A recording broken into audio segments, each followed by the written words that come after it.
Welcome সবাইকে career দিশারি একাডেমির YouTube চ্যানেলে। আজকের ক্লাসে তাহলে আমরা এই জননগত স্বাস্থ্য বা রিপ্রোডাক্টিভ হেলথ যে চ্যাপ্টারটা আছে সেখান থেকে যে সমস্ত এমসিকিউ গুলো আছে সেগুলো নিয়ে একটুখানি আলোচনা করে নেব। তার জন্য আজকের ক্লাসটা জেনপাসিভিটির যারা স্টুডেন্ট ক্লাস হচ্ছে কি আমাদের সেমিস্টার 3 এর জন্য যারা পড়ছো সকলের জন্য কিন্তু আজকের ক্লাসটা খুবই গুরুত্বপূর্ণ হতে চলেছে। অবশ্যই এই যে চ্যাপ্টারটা জননগত স্বাস্থ্য একটা খুবই ছোট চ্যাপ্টার, কিছু পার্টিকুলার টপিক আছে যেগুলোর থেকেই কোশ্চেন আসে। তাহলে সেই টপিক গুলো আজকে আমরা একটুখানি আলোচনা করে নেবো। তাহলে যারা অলরেডি এই চ্যাপ্টারটা পড়ে রেখেছো তাদের আরেকটুখানি রিভাইজ হয়ে যাবে। তাহলে চলো প্রথমে আমরা শুরু করি, ফার্স্ট থেকে কোশ্চেন্স গুলো দেখি। প্রথম কোশ্চেন কি বলেছে, আমাদের যে জনসংখ্যা যদি অতিরিক্ত বৃদ্ধি হয় তাহলে একটা পার্টিকুলার কোনো একটা রাজ্যে কি কি সমস্যা দেখা যেতে পারে। তাহলে আমরা যদি দেখি যে একটা পার্টিকুলার জিওগ্রাফিক্যাল এরিয়াতে যদি অত্যধিক হারে জনসংখ্যা বৃদ্ধি পায় তাহলে কি হবে, আমাদের যে বেসিক নিডস গুলো খাদ্য বস্ত্র বাসস্থান সমস্তগুলোর অভাব দেখা যাবে। এটা তার মানে ঠিক আছে। বাকিগুলো দেখে নিই কি বলছে, যে অধিক কাজ করতে সক্ষম যদি মানুষ থাকে তাহলে অধিক আয় হয়। এটা কিন্তু যে সবসময় সঠিক হবে এরকমটা নয়, যে সব অতিরিক্ত লোকজন আছে মানে কি সেখানে অতিরিক্ত বা অধিক আয় হবে সেটা নয়। যেমন যদি আমরা বলি ভারতের লোক সংখ্যা বা জনসংখ্যা অনেক বেশি কিন্তু ভারতের যে গড় আয় সেটা কি হচ্ছে অন্যান্য যেগুলো আমাদের ডেভেলপড কান্ট্রিজ তাদের চেয়ে কম। তাহলে সবসময় যে অধিক কাজ করতে সক্ষম মানুষ থাকলে অধিক আয় হবে এরকমটা নয়, তার মানে কি এটা ভুল। নেক্সট কি বলছে, যে বেশি সংখ্যক সন্তান থাকলে মানুষের জীবনযাত্রা অধিক সুগম হয়, এটাও ভুল। কারণ কি যত বেশি সন্তান থাকবে তত হচ্ছে কি সেই সন্তানদের জন্য যে খরচা সেটা বেশি হবে। তাদের পড়াশোনা থেকে শুরু করে খাবার দাবার সমস্ত কিছুর জন্য অত্যধিক, মানে একজন সন্তান আর 3-4 জন সন্তান, তাহলে অবশ্যই প্রত্যেক সন্তানের জন্য খরচাটা কি হবে আরো বাড়বে। তাহলে মানুষের জীবনযাত্রা কখনোই সেটা সুগম হবে না। তাহলে অপশন এই আমাদের কারেক্ট হবে। তো সবসময় মনে রাখবে যে যেখানে অতিরিক্ত জনসংখ্যার বৃদ্ধি পাবে সেখানে এই ধরনের আমাদের যে বেসিক নিডস গুলো ডেইলি যেগুলো নিডস সেগুলোর যে একটা অভাব দেখা যাবে, চাহিদা দেখা যাবে অতিরিক্ত বেশি, যতটা পরিমাণ সাপ্লাই আছে তার চেয়ে বেশি নিডস হয়ে যাবে। চলো নেক্সট কোয়েশ্চেন কি বলছে আমাদের, যে গনোরিয়া রোগ সৃষ্টিকারী রোগ বিজ্ঞানসম্মত নাম কি, সেই জীবাণুটার সায়েন্টিফিক নেম আমাদের জানতে চেয়েছে। তাহলে গনোরিয়া ডিজিজের জন্য আমরা জানি কি এই নামটা বারবার পড়ে এসেছি, নেসেরিয়া গনোরি। এটা হচ্ছে কি একটা গনোরিয়া হচ্ছে কি একটা সেক্সুয়ালি ট্রান্সমিটেড ডিজিজ এসটিডি। তাহলে এটার যে পজিটিভ অর্গানিজমটার নাম অবশ্যই মনে রাখতে হবে কি নেইসেরিয়া গনোরি। অপশন কি এ। নেক্সট কোয়েশ্চেন আমাদের আবার একটা সেম, যে গনোরিয়ার মতোই আরেকটা হচ্ছে কি এটাও একটা সেক্সুয়ালি ট্রান্সমিটেড ডিজিজ সিফিলিসটা। তাহলে সেই সিফিলিস রোগের জন্য কোন প্যাথোজেনটা দায়ী। তাহলে সেক্সুয়ালি ট্রান্সমিটেড ডিজিজ প্রত্যেকটাই কিন্তু আলাদা আলাদা, প্রত্যেকটা প্যাথোজেনের নাম আমাদের মনে রাখতে হবে। তাহলে সিফিলিসের জন্য দায়ী কে হবে, ট্রাইকোডিমা প্যালিডাম। অপশন এটারও কি হচ্ছে এ। বাকিগুলো দেখে নিই আমরা। নেসেরিয়া গনোরিটা অলরেডি বলেছি, এটা কি গনোরিয়া। ট্রাইকোমোনাস এটা হবে কি ট্রাইকোমোনিয়েসিস, ট্রাইকোমোনিয়েসিস এটার জন্য হবে। আর ক্ল্যামাইডিয়াটা সেম ভাবে হচ্ছে কি এটার থেকেই নাম আসছে ক্ল্যামাইডিয়েসিস। তাহলে এই কয়েকটা আমাদের পার্টিকুলার প্যাথোজেন এবং সেটা কোন ডিজিজ কন্ডিশন তৈরি করছে এগুলোর নাম আমাদের একটুখানি মনে রাখতে হবে। নেক্সট আবার আমরা একটা অ্যাসারশন রিজনের কোশ্চেন পেয়ে গেছি। দেখে নিই কি বলছে, যে হেপাটাইটিস বি একটি যৌন সংসর্গজনিত রোগ। যৌন সংসর্গজনিত মানে কি, সেটা সেক্সুয়ালি ট্রান্সমিটেড হতে পারে, সেক্সুয়ালি ট্রান্সমিটেড ডিজিজ এক প্রকার। তাহলে এটা ঠিক আছে। হেপাটাইটিস বি সি এগুলো আমরা জানি কি মেনলি সেক্সুয়ালি ট্রান্সমিটেড, তাছাড়াও হচ্ছে কি বিভিন্ন রক্তের দ্বারা হতে পারে, ইনজেকশন থেকে শুরু করে যে কোনো ব্লাড প্রোডাক্ট আর কি হচ্ছে সেক্সুয়াল কন্টাক্ট, এই দুটো মোডে কি হতে পারে হেপাটাইটিস বি আর সি এগুলো মেনলি। তাহলে মনে রাখতে হবে সেক্সুয়ালি ট্রান্সমিটেড যদি বলে বি সি, আর কম পরিমাণে হচ্ছে কি ডি টাকেও বলা হয়, কিন্তু মেইন হচ্ছে সেক্সুয়ালি ট্রান্সমিটেড কে বি এবং সি। এবং কি বলছে যৌন মিলনের মাধ্যমে এই রোগের সংক্রমণ ঘটে। তার মানে অ্যাসারশনটাও ঠিক আছে এবং কি যৌন রোগ মিলনের মাধ্যমে যেহেতু ছড়াচ্ছে তাহলে রিজনটাও ঠিক আছে। বোথ কি হবে আমাদের এখানে correct, assertion reason both correct and correct এক্সপ্লানেশনটাও কি হচ্ছে আমাদের কারেক্ট আছে। অপশন এখানে কি হলো বি। চলো নেক্সট কোশ্চেন কি বলছে আমাদের, যে এইডস। এই এইডস হচ্ছে কি এইচআইভি ইনফেকশনের জন্য, এইচআইভি ভাইরাস যেটা হচ্ছে আমাদের কি হিউম্যান ইমিউনোডেফিসিয়েন্সি ভাইরাস, সেই এইচআইভি ভাইরাসের ইনফেকশনের জন্য কি দেখি আমরা এই যে একটা আমাদের অটো ইমিউন কন্ডিশন তৈরি হয়, সেইটা কি হয়, আমাদের বডির যে ইমিউন সিস্টেম বা অনাক্রম্যতা তন্ত্র ইনফেকশন প্রিভেনশন করার যে ক্ষমতা সেটাকে পুরোপুরি ভাবে নষ্ট করে দেয়। তাহলে এটার নাম কি হচ্ছে, অ্যাকোয়ার্ড ইমিউনো ডেফিসিয়েন্সি সিনড্রোম। মানে অনেকগুলো কন্ডিশন আমাদের বডিতে একসাথে তৈরি করছে, তাই তাকে বলা হয় কি সিনড্রোম। আর তৈরি হচ্ছে কিসের জন্য সবসময় মনে রাখতে হবে, ফার্স্ট হচ্ছে এইচআইভি ভাইরাসের ইনফেকশন হবে, সেই ভাইরাল ইনফেকশনটা যখন আমাদের বডিতে প্রচুর পরিমাণে ভাইরাল রেপ্লিকেশন হচ্ছে, সেখান থেকে যেটা লং টার্ম কন্ডিশন তৈরি হচ্ছে বা যে ডিজিজ কন্ডিশনটা তৈরি হচ্ছে তাকে বলছি কি আমরা অ্যাকোয়ার্ড ইমিউনোডেফিসিয়েন্সি সিনড্রোম। তাহলে অপশন কি হলো এক্ষেত্রেও এ। নেক্সট কি বলছে, এইডস ভাইরাসের জেনেটিক উপাদান কি। তাহলে এইডস ভাইরাস মানে আলটিমেটলি আমাদের ঘুরিয়ে কি বোঝাতে চাইছে, যে এইচআইভি ভাইরাস হিউম্যান ইমিউনোডেফিসিয়েন্সি যে ভাইরাস, সেই হিউম্যান ইমিউনোডেফিসিয়েন্সি ভাইরাসটাই কি হচ্ছে, তার যে জেনেটিক উপাদান সেটা কি জানতে চেয়েছে। নেক্সট তাহলে আমাদের কি হবে, আমরা যদি এটার প্রসেসটা যদি জানি, যে এইচআইভি রেপ্লিকেশন কি করে, রেপ্লিকেশনটা সবসময় হবে মনে রাখতে হবে কি আমাদের, যে এইচআইভি একটা সিঙ্গেল স্ট্র্যান্ডেড আরএনএ থাকে। এইচআইভি ভাইরাসের যে তার যে নিজস্ব জেনেটিক ম্যাটেরিয়াল সেটা হচ্ছে সিঙ্গেল স্ট্র্যান্ডেড আরএনএ। তাহলে এই সিঙ্গেল স্ট্র্যান্ডেড আরএনএ ভাইরাসটা গিয়ে যখন আমাদের বডিতে হিউম্যান বডিতে এফেক্ট করে, সেটা কাকে এফেক্ট করে, মেইনলি আমাদের যে সিডি4 হেল্পার টি সেলস গুলো আছে সেই সিডি4 সেলকে এফেক্ট করবে। আর সেগুলো হচ্ছে কি টি লিম্ফোসাইটিক সেল। তাহলে সেই টি লিম্ফোসাইটিক সেলকে কি করে এইচআইভি ভাইরাস ডিরেক্টলি গিয়ে আমাদের বডিতে কোথায় এফেক্ট করবে, সিডি4 হেল্পার টি সেলস গুলোকে এফেক্ট করে এবং সেগুলোকে নষ্ট করে ফেলে। তাহলে যখনই সেই টি সেলের মধ্যে তাকে রেপ্লিকেট করতে হবে, তখন কি করে এই এসএসআরএনএটাই গিয়ে বডিতে ডবল স্ট্র্যান্ডেড এই টি সেলের মধ্যে গিয়ে সেটা ডবল স্ট্র্যান্ডেড ডিএনএ তৈরি করবে। কারণ কি, আমাদের হিউম্যান বডির যদি এক একটা সেল বলি তাহলে সেখানের মধ্যে জেনেটিক ম্যাটেরিয়াল কি আছে, ডিএনএ, কখনোই কি করতে পারবে না, আরএনএ রেপ্লিকেট করতে পারবে না। তাহলে সেই আরএনএটা গিয়ে বডিতে সেটা ট্রান্সফার হয়ে যায় কিসে, তৈরি করে রিভার্স ট্রান্সক্রিপ্টেজ পদ্ধতি। এখানে কি লাগে, রিভার্স ট্রান্সক্রিপ্টেজ পদ্ধতিতে আরএনএ থেকে আবার ডিএনএ প্রস্তুত করে। এই যে ডবল স্ট্র্যান্ডেড ডিএনএ তৈরি করছে সেটাই কি হবে, টি সেলের থ্রুতে বারবার রেপ্লিকেট করবে এবং সেই ভাইরাসের আমাদের বডিতে ভাইরাল লোডটা বাড়তে থাকবে আস্তে আস্তে। তাহলে আমাদের আলটিমেটলি প্রথমে এটাই জানতে চেয়েছে কি, যে সেই এইডস ভাইরাসটা বা এইচআইভি ভাইরাসটার জেনেটিক ম্যাটেরিয়ালটা কি, সেটা কি হবে একতন্ত্রী আরএনএ। সবসময় মনে রাখতে হবে সেটা হচ্ছে একতন্ত্রী আরএনএ, এসএসআরএনএ।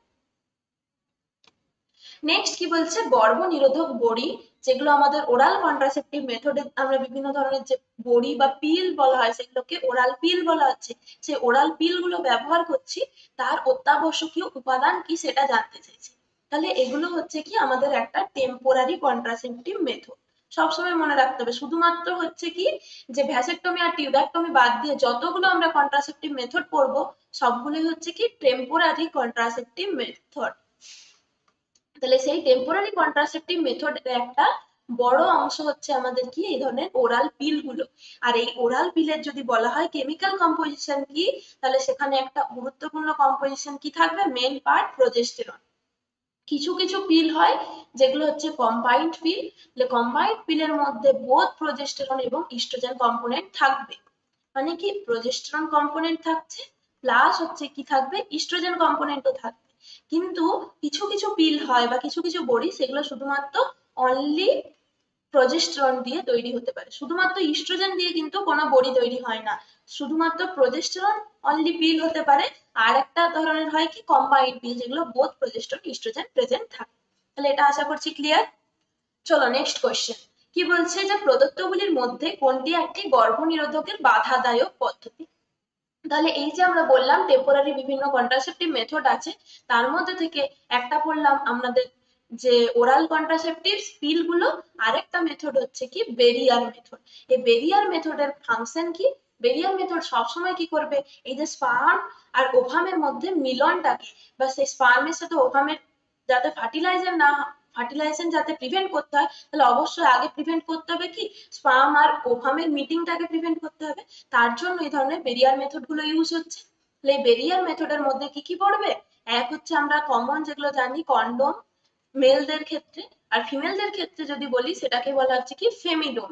কন্ডোম ফেমিডোম, তারপরে কিছু কিছু হচ্ছে সার্ভাইকাল ক্যাপ ইউজ হয়, সার্ভাইকাল ক্যাপ, তারপরে আরেকটা হচ্ছে কি ডায়াফ্রাম। মেন এইগুলোই হচ্ছে আমাদের বাধাদায়ক পদ্ধতির মধ্যে পড়ে। বাধাদায়ক পদ্ধতি মানে কি, এই যে কন্ডম বলছি এটা কোথায় হচ্ছে, যে মেল রিপ্রোডাক্টিভ স্ট্রাকচার পেনিসের মধ্যে এটাকে ইউজ করা হচ্ছে, যার ফলে স্পার্ম বা সিমেন্টটা কোনোভাবে ফিমেল রিপ্রোডাক্টিভ ট্র্যাক্টে প্রবেশ না করতে পারে। আর বাকি এই সমস্তগুলো ফেমিডোম, সার্ভাইকাল ক্যাপ, ডায়াফ্রাম, এগুলো কোথায় ব্যবহার করা হচ্ছে?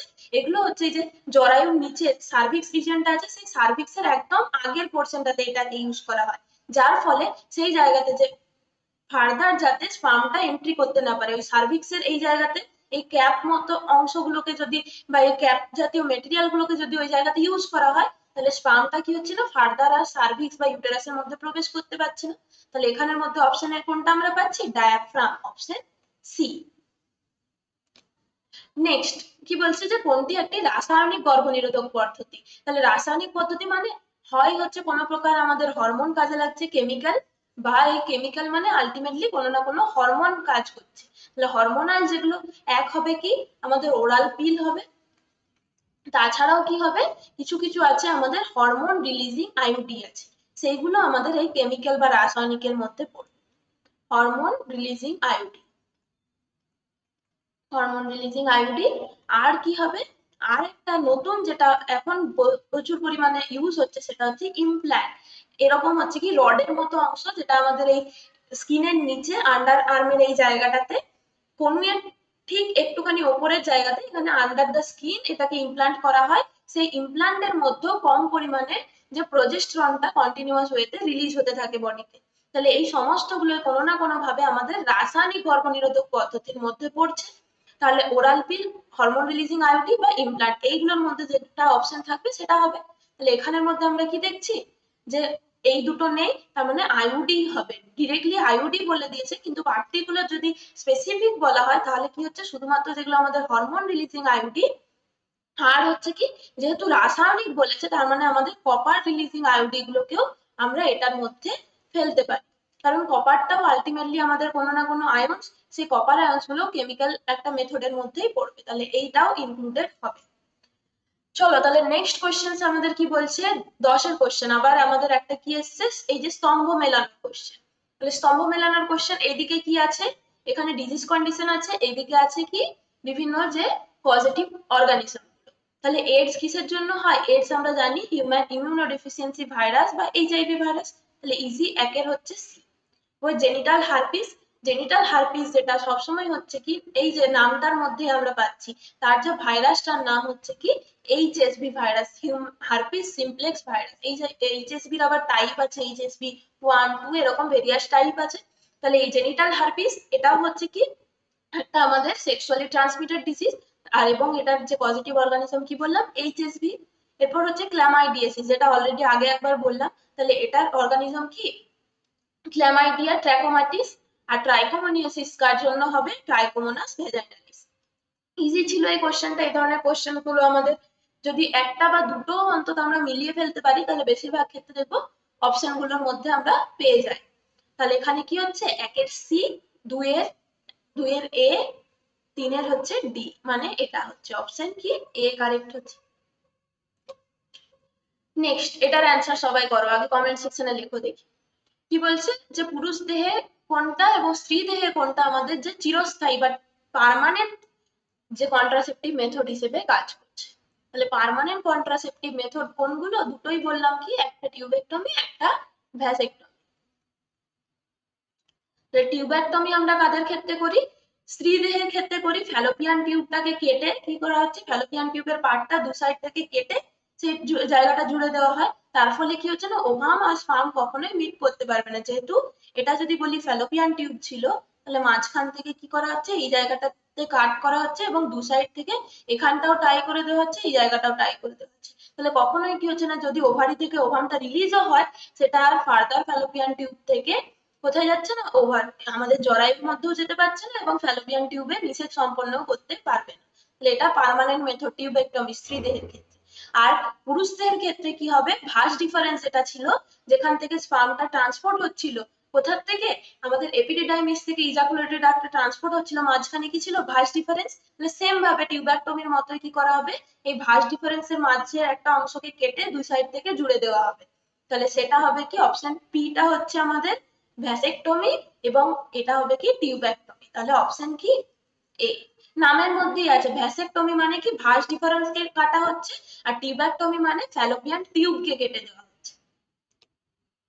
নেক্সট কি বলছে, যে পদ্ধতিতে গর্ভাবস্থার 24 সপ্তাহ পর্যন্ত একটি ভ্রূণ পূর্ণ গঠিত হওয়ার আগেই যদি অবাঞ্ছিত গর্ভসঞ্চার রোধ বা ত্রুটিযুক্ত যদি কোনো ভ্রূণ থাকে, তাহলে সেটা যদি চিকিৎসকের পরামর্শ অনুযায়ী গর্ভাবস্থার সমাপ্তি ঘটানো হয়, তাকে কি বলে? তাহলে এটার ক্ষেত্রে বলতে চাইছে কি আলটিমেটলি অ্যাবর্শনের কথা। মানে কি যদি দেখি আমরা বিভিন্ন ধরনের যে ইউএসজির মাধ্যমে বা আমাদের যে বিভিন্ন এখন যে উন্নত জেনেটিক্যাল টেস্ট গুলো আছে অ্যামনিওসেন্টেসিস বা এগুলোর মাধ্যমে যদি দেখা যায় যে সেই ভ্রূণটার মধ্যে কোনো প্রকার ত্রুটিপূর্ণ বা ক্রোমোজোমাল অ্যাবনর্মালিটি আছে, কোনো প্রকার জিনগত রোগ আছে, সেই সমস্ত ক্ষেত্রে কি করা হয়, চিকিৎসকের পরামর্শ নিয়ে সেই ভ্রূণটা হচ্ছে কি যে 24 সপ্তাহ পর্যন্ত অ্যাবর্শন করা পসিবল, কিন্তু রিস্ক থাকে সেই সমস্ত ক্ষেত্রে, তবুও চিকিৎসকের পরামর্শ অনুযায়ী এই 24 সপ্তাহ পর্যন্ত করা যায়। তাহলে এই পদ্ধতিটাকে কি বলবো আমরা, মেডিকেল টার্মিনেশন অফ প্রেগনেন্সি বা এমটিপি। এই অ্যাবর্শনেরই আরেকটা নাম হচ্ছে কি medical termination of pregnancy, option A correct. Next, তাহলে এইটা বলো তো সবাই একটুখানি কমেন্ট সেকশনে জানাও যে এমটিপি অ্যাক্ট ইন্ডিয়াতে কোন সালে চালু হয়েছিল, কোন সালে চালু হয়েছিল? তাহলে ইন্ডিয়াতে এমটিপি লিগালাইজড হয়েছিল কত সালে, সেটা একটুখানি সবাই জানো, পরে আমি অ্যান্সার দিচ্ছি। চলো নেক্সট কোয়েশ্চেন কি বলেছে, যে আমাদের গর্ভসঞ্চারের কত সপ্তাহের মধ্যে চিকিৎসাগত গর্ভপাত করা সুরক্ষিত? তাহলে বললাম কি 24 সপ্তাহ পর্যন্ত করা যায়, কিন্তু সেক্ষেত্রে কি থাকবে, অনেক বেশি রিস্ক থাকবে। ডাক্তারের পরামর্শ, ডাক্তার যদি চায় যে গর্ভপাত করানো পসিবল, সেক্ষেত্রে শুধুমাত্র হয়, কিন্তু এক্ষেত্রে প্রচুর পরিমাণে মায়ের রিস্ক থেকে যায়। কিন্তু আমাদের বলতে চাইছে কি এখানে যে সুরক্ষিত, কতদিন পর্যন্ত আমরা যদি এমটিপি করা হয় তাহলে সেরকম কোনো প্রকার রিস্ক থাকে না, সেটা হচ্ছে কি সবসময় ফার্স্ট ট্রাইমেস্টারের মধ্যে, মানে প্রথম 3 মাসের মধ্যে, যেটা হচ্ছে 3 মাস মানে কত, 12 সপ্তাহ, বা যদি অপশনে থাকতো কি ফার্স্ট ট্রাইমেস্টার, যদি অপশনে থাকতো সেটাও কারেক্ট। তো ফার্স্ট ট্রাইমেস্টার মানে কি 0 থেকে 12 উইকস পর্যন্তকে আমরা বলি ফার্স্ট ট্রাইমেস্টার, প্রথম 3 মাস। আর সেকেন্ড ট্রাইমেস্টার কখন হবে, তারপর থেকে 13 থেকে কত হবে, এই যে 24 সপ্তাহ পর্যন্ত। আর তারপরেই হয়ে যাচ্ছে কি আমাদের, এটা 3 মাস হলো, পরের 3 মাস হলো, আর থার্ড ট্রাইমেস্টার হবে একদম লাস্টে 25 সপ্তাহ থেকে যতদিন পর্যন্ত ডেলিভারি হচ্ছে, মোটামুটি 37 বা 40 উইক যদি টোটাল আমরা টার্ম জেস্টেশন বলি, তাহলে সেটাকে আমরা বলবো কি থার্ড ট্রাইমেস্টার। নেক্সট কি বলছে, যে একজন মহিলার দুটি ফ্যালোপিয়ান নালীতে যদি প্রতিবন্ধকতা থাকে, তাহলে কোন কৃত্রিম জননগত প্রযুক্তির সহায়তায় জনন সেই সন্তান ধারণে সক্ষম? মানে কৃত্রিম জননগত প্রযুক্তি মানে কি আমাদের আর্টিফিশিয়াল রিপ্রোডাক্টিভ টেকনোলজি, এআরটির কথা বলেছে। তাহলে এআরটি যদি বলে যে একজন মহিলার ফ্যালোপিয়ান নালী দুটোতেই যদি ব্লক থাকে, মানে কি যদি এটা ইউটেরাস হয়,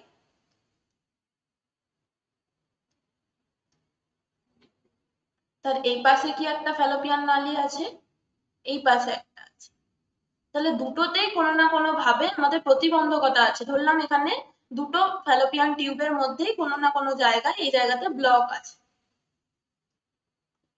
কিছু প্রতিবন্ধকতা থাকার জন্য যে দুটো ফ্যালোপিয়ান টিউবই ব্লক। এখান থেকে যদি ওভারি থাকে, তাহলে ওভারি থেকে সেই যে স্পার্মটা ওভামটা রিলিজ হচ্ছে বা সেকেন্ডারি ওসাইটটা রিলিজ হচ্ছে, সে গিয়ে কোথায় থাকবে, এখান থেকে যদি যায় ফার্দার এখান দিয়ে আর যেতে পারবে না, ফ্যালোপিয়ান টিউব দিয়ে আর পাস করতে পারছে না। বোথ সাইডে যদি সেম কন্ডিশন হয়, তাহলে কখনোই কি করছে না, নর্মাল কন্ডিশনে সে ফার্টিলাইজ করতে পারবে না, যেহেতু এগটা এই জায়গা পর্যন্ত এসেই এখানে স্টপ হয়ে যাচ্ছে, তাহলে কখনোই কি হবে না, স্পার্মের সাথে সেই ওভামটা মিলিত হতে পারবে না। তাহলে সেক্ষেত্রে আমাদের কি করতে হবে, সেক্ষেত্রে অবশ্যই কি করছে, আইভিএফ মেথড ইউজ করা হয়, ইনভিট্রো ফার্টিলাইজেশন। কারণ কি ইনভিট্রো ফার্টিলাইজেশন ছাড়া পসিবল না। যদি সেই জায়গাতে আমাদের জেডাইএফটিতে আমরা কি করি, যে শুধুমাত্র জাইগোটটাকে ইন্ট্রাফ্যালোপিয়ান ট্রান্সফার করে দিই, সেক্ষেত্রে সবসময় কি থাকবে, ফ্যালোপিয়ান নালীকে ওপেন থাকতে হবে বা ফ্যালোপিয়ান নালীর মধ্যে কোনো প্রকার প্রতিবন্ধকতা থাকা চলবে না। তাহলে আমরা সেটাকে জাইগোটটা তৈরি করে বাইরে থেকে ফ্যালোপিয়ান টিউবে প্রবেশ করাতে পারি। কিন্তু এখানে যেহেতু ফ্যালোপিয়ান টিউবটাই ফাংশনাল না, কোনো না কোনো প্রকারে এখানে প্রতিবন্ধকতা আছে, তাহলে এখানে আমরা শুধুমাত্র ইউজ করতে পারি কি আইভিএফ মেথডটা। তাহলে এখানে আমরা ছবিতে দেখিয়েছি, হতে পারে এই জায়গাতে ব্লকটা আছে, হতেই পারে, তাহলে কি হবে, আমরা কি করতে পারবো না, যে ফ্যালোপিয়ান টিউবে তো ট্রান্সফারই করতে পারবো না, তাহলে জেডাইএফটি হবে না। আর গ্যামেট ট্রান্সফার করে তো আমাদের কোনো লাভ নেই। যদি টোটাল ফ্যালোপিয়ান টিউবের মধ্যে কোনো প্রকার কাজ আমাদের না হয় ফার্টিলাইজেশনে, তাহলে এখানে আমরা গ্যামেটটা দিয়ে লাভ কি, কোনো লাভ নেই। আর যেটা এই পদ্ধতিটার তো কোনো লাভ নেই। এখানে কি করি, ডিরেক্টলি এই যে এসইউ জেডাইটা খুব একটা ইউজ হয় না, শুধুমাত্র আমরা কি করি, intracytoplasmic sperm injection, intracytoplasmic sperm injection, ICSI, এই মেথডটা কিন্তু ইউজ করা হয় আইভিএফ এরই একটা পার্টিকুলার স্টেপে এই আইসিএসআই কে কাজে লাগানো। তাহলে সবসময় মনে রাখতে হবে, যদি বলে দেয় কোশ্চেনে যে ফ্যালোপিয়ান টিউবের কোনো প্রকার প্রতিবন্ধকতা আছে বা ডিফেক্ট আছে বা ব্লক আছে, যা কিছু বলে দিই, সেক্ষেত্রে আমরা কি করব, বাইরে একটা ল্যাবরেটরি কন্ডিশনে আইভিএফ মেথডে ওভামটাকে আমরা কালেক্ট করে নিচ্ছি, আর স্পার্মটাকে কালেক্ট করে সেটাকে জাইগোট তৈরি করা হলো, এবং সেই জাইগোটটাকে ডিরেক্টলি কোথায় ট্রান্সফার করব, এই ইউটেরাসের মধ্যে ট্রান্সফার করে দেওয়া হবে, ইন্ট্রাইউটেরাইন ট্রান্সফার করা। তাহলে এক্ষেত্রে এই সমস্ত মহিলাদের ক্ষেত্রে আইভিএফ মেথডটাই একমাত্র ইউজ করা যেতে পারে যদি তারা সন্তান চায়। নেক্সট কি বলছে, একটি আধুনিক প্রযুক্তির সাহায্যে স্ত্রীদেহের বাইরে যদি কৃত্রিমভাবে ডিম্বাণু এবং শুক্রাণু নিষেক ঘটানো হয় এবং নিষেকের ফলে উৎপন্ন জাইগোটকে মাতৃদেহের ফ্যালোপিয়ান নালীতে স্থানান্তর করা হয়, তাকে কি বলে। মানে কি বলতে চেয়েছে, যে জাইগোটটা আমরা আইভিএফ পদ্ধতিতে তৈরি করেছি ইনভিট্রো ফার্টিলাইজেশনে বাইরে ল্যাবরেটরি কন্ডিশনে, কিন্তু তার ফ্যালোপিয়ান নালীতে কোনো প্রকার প্রবলেম নেই। আমরা সেই যে ভ্রূণটাকে যদি আমরা বলি মরুলা সেল স্টেজে, 8 সেল স্টেজ বা এরকম সেল স্টেজে আছে, জাইগোটটাকে ডিরেক্টলি করতে পারি, বা জাইগোট ছাড়াও কি হচ্ছে না, যে early morula stage, early morula বা জাইগোট এই স্টেজে আমরা কি করতে পারি, ডিরেক্টলি সেটাকে ফ্যালোপিয়ান টিউবে ট্রান্সফার করে দিতে পারি, দিয়ে নর্মাল যে কন্ডিশনে যেমন ফ্যালোপিয়ান টিউব থেকে জরায়ুতে এসে ইমপ্লান্টেশন হচ্ছে সেটা নর্মাল কন্ডিশনে হবে। কিন্তু ডিরেক্টলি আমরা কি করব, সেটাকে জাইগোটটাকে, বা মনে রাখবে জাইগোট ছাড়াও আর্লি মরুলা স্টেজে 8 সেল স্টেজ পর্যন্ত আমরা এই জেডাইএফটি পদ্ধতিতে ফ্যালোপিয়ান টিউবে ট্রান্সফার করতে পারি। আর তার থেকেও বেশি যখন 16 বা 32 সেল স্টেজে চলে যাচ্ছে, তখন আর জেডাইএফটি করা হয় না, তখন কি করা হচ্ছে 16 to 32 তে তখন ডিরেক্টলি ইউটেরাসের মধ্যে ট্রান্সফার হবে, সেটা হচ্ছে কি ইন্ট্রা ইউটেরাইন ট্রান্সফার। নেক্সট কি বলছে, জেডাইএফটির পুরো নাম আমাদের জানতে চেয়েছে। জেডাইএফটির পুরো নাম কি, এইমাত্র বললাম, zygote Intra Fallopian transfer, not inter, inter কিন্তু নয়, ইন্ট্রা মানে জাইগোটটা ফ্যালোপিয়ান টিউবের মধ্যে আমরা ট্রান্সফার করছি, নামটা হয়ে যাবে কি zygote Intra Fallopian transfer. Next কি বলছে, নল জাতক বা টেস্ট টিউব বেবির ক্ষেত্রে তৈরির ক্ষেত্রে প্রদত্ত কোন সহযোগী জননগত প্রযুক্তির সাহায্য নেওয়া হয়। তাহলে সবসময় কি বললাম আমরা, এক হচ্ছে যে টেস্ট টিউব বেবিকে, বা যখনই হচ্ছে টেস্ট টিউব বেবি বা সেটাই হচ্ছে ইনভিট্রো ফার্টিলাইজেশন, তাহলে এই ইনভিট্রো ফার্টিলাইজেশনের মাধ্যমে যখন আমরা সেই পদ্ধতিটাকে কাজে লাগাচ্ছি, এক করি আমরা কি সবসময় এটার যেটা জাইগোটটা তৈরি হবে সেটা বাইরে, মানে ল্যাবে, ল্যাবে জাইগোটটা তৈরি হবে। এই যে টেস্ট টিউবের মধ্যে, যেটাকে নাম দিয়েছি আমরা টেস্ট টিউব বেবি, মানে টেস্ট টিউবের মধ্যে ল্যাবরেটরি কন্ডিশনে সেই জায়গাতে বেবি বা জাইগোটটা তৈরি হচ্ছে, দিয়ে সেই জাইগোটটাকে আমরা দুটো জায়গায় ট্রান্সফার করতে পারি, এক ইন্ট্রাইউটেরাইন ট্রান্সফার করতে পারি, আরেক হচ্ছে কি জাইগোট ইন্ট্রাফ্যালোপিয়ান ট্রান্সফার করতে পারি। এই দুটো পদ্ধতি আমরা আইভিএফ এ কাজে লাগাতে পারি।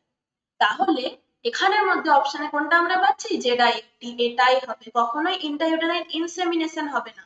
ইনসেমিনেশন মানে কি শুধুমাত্র স্পার্মটাকে ইউটেরাসের মধ্যে ট্রান্সফার করা, কিন্তু টেস্ট টিউব বেবিতে ডিরেক্টলি জাইগোটটা আমাদের বাইরে থেকে তৈরি হয়ে যায়, তাহলে সেই জাইগোটটাকে বা সেই যে আর্লি স্টেজের ভ্রূণটাকে যদি আমাদেরকে স্থানান্তর করতে হয়, তাহলে সেটা শুধুমাত্র ইন্ট্রাইউটেরাইন ট্রান্সফার আর জেডাইএফটি এই দুটো মাধ্যমে পসিবল।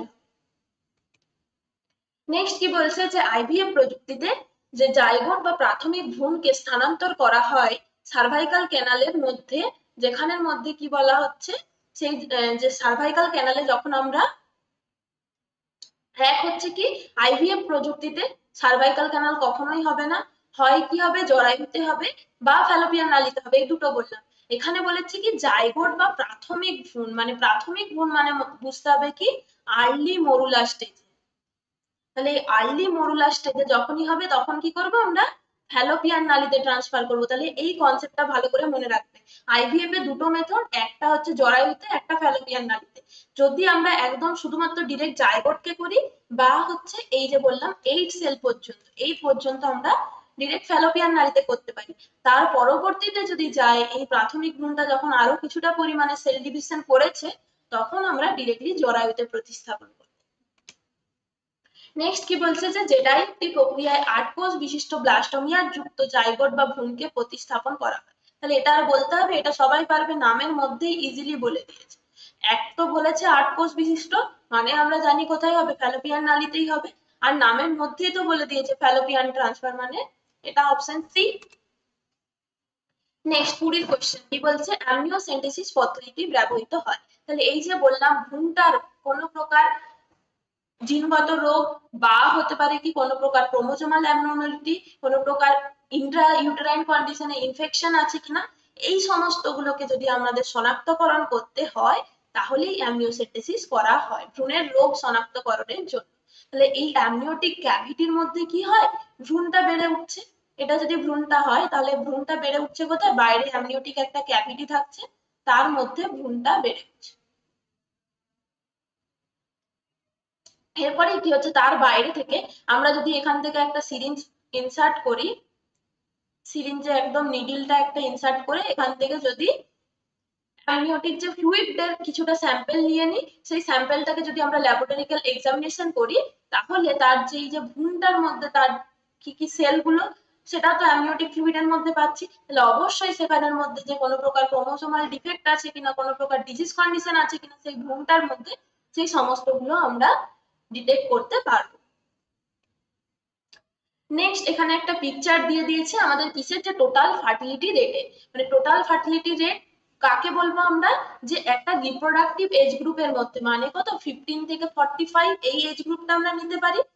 মেনোপজ আর মেনার্কি থেকে মেনোপজ, এই মিডিল পিরিয়ডটাতে যারা রিপ্রোডাক্টিভ এজ গ্রুপের মধ্যে থাকছে, একটা পার্টিকুলার পপুলেশনে এই যে রিপ্রোডাক্টিভ এজ গ্রুপে যে সমস্ত মহিলারা আছে, তারা কি হচ্ছে এই পিরিয়ডের মধ্যে একজন মহিলা কতজন সন্তান দিচ্ছে, বা একজন মহিলা পার 1% যদি, বা পার 1 ফিমেল বলতে পারি, যে সে কতজন সন্তান জন্ম দিচ্ছে, সেটাকে আমরা বলছি কি টোটাল ফার্টিলিটি রেট। মানে এই রিপ্রোডাক্টিভ এজ গ্রুপের মধ্যে একজন প্রতি মহিলা কতজন, জনাপ্রতি কতজন করে সন্তানের জন্ম দিচ্ছে, সেটাকে বলছি কি আমরা টোটাল ফার্টিলিটি রেট। তাহলে একটা রাজ্যের যদি টোটাল ফার্টিলিটি রেট অনেক বেশি হয়, তার মানে কি হচ্ছে, আলটিমেটলি সেটা ডিরেক্ট করছে কি, সেই যে পপুলেশনটা, জনসংখ্যার বৃদ্ধিটা বেশি পরিমাণে হবে।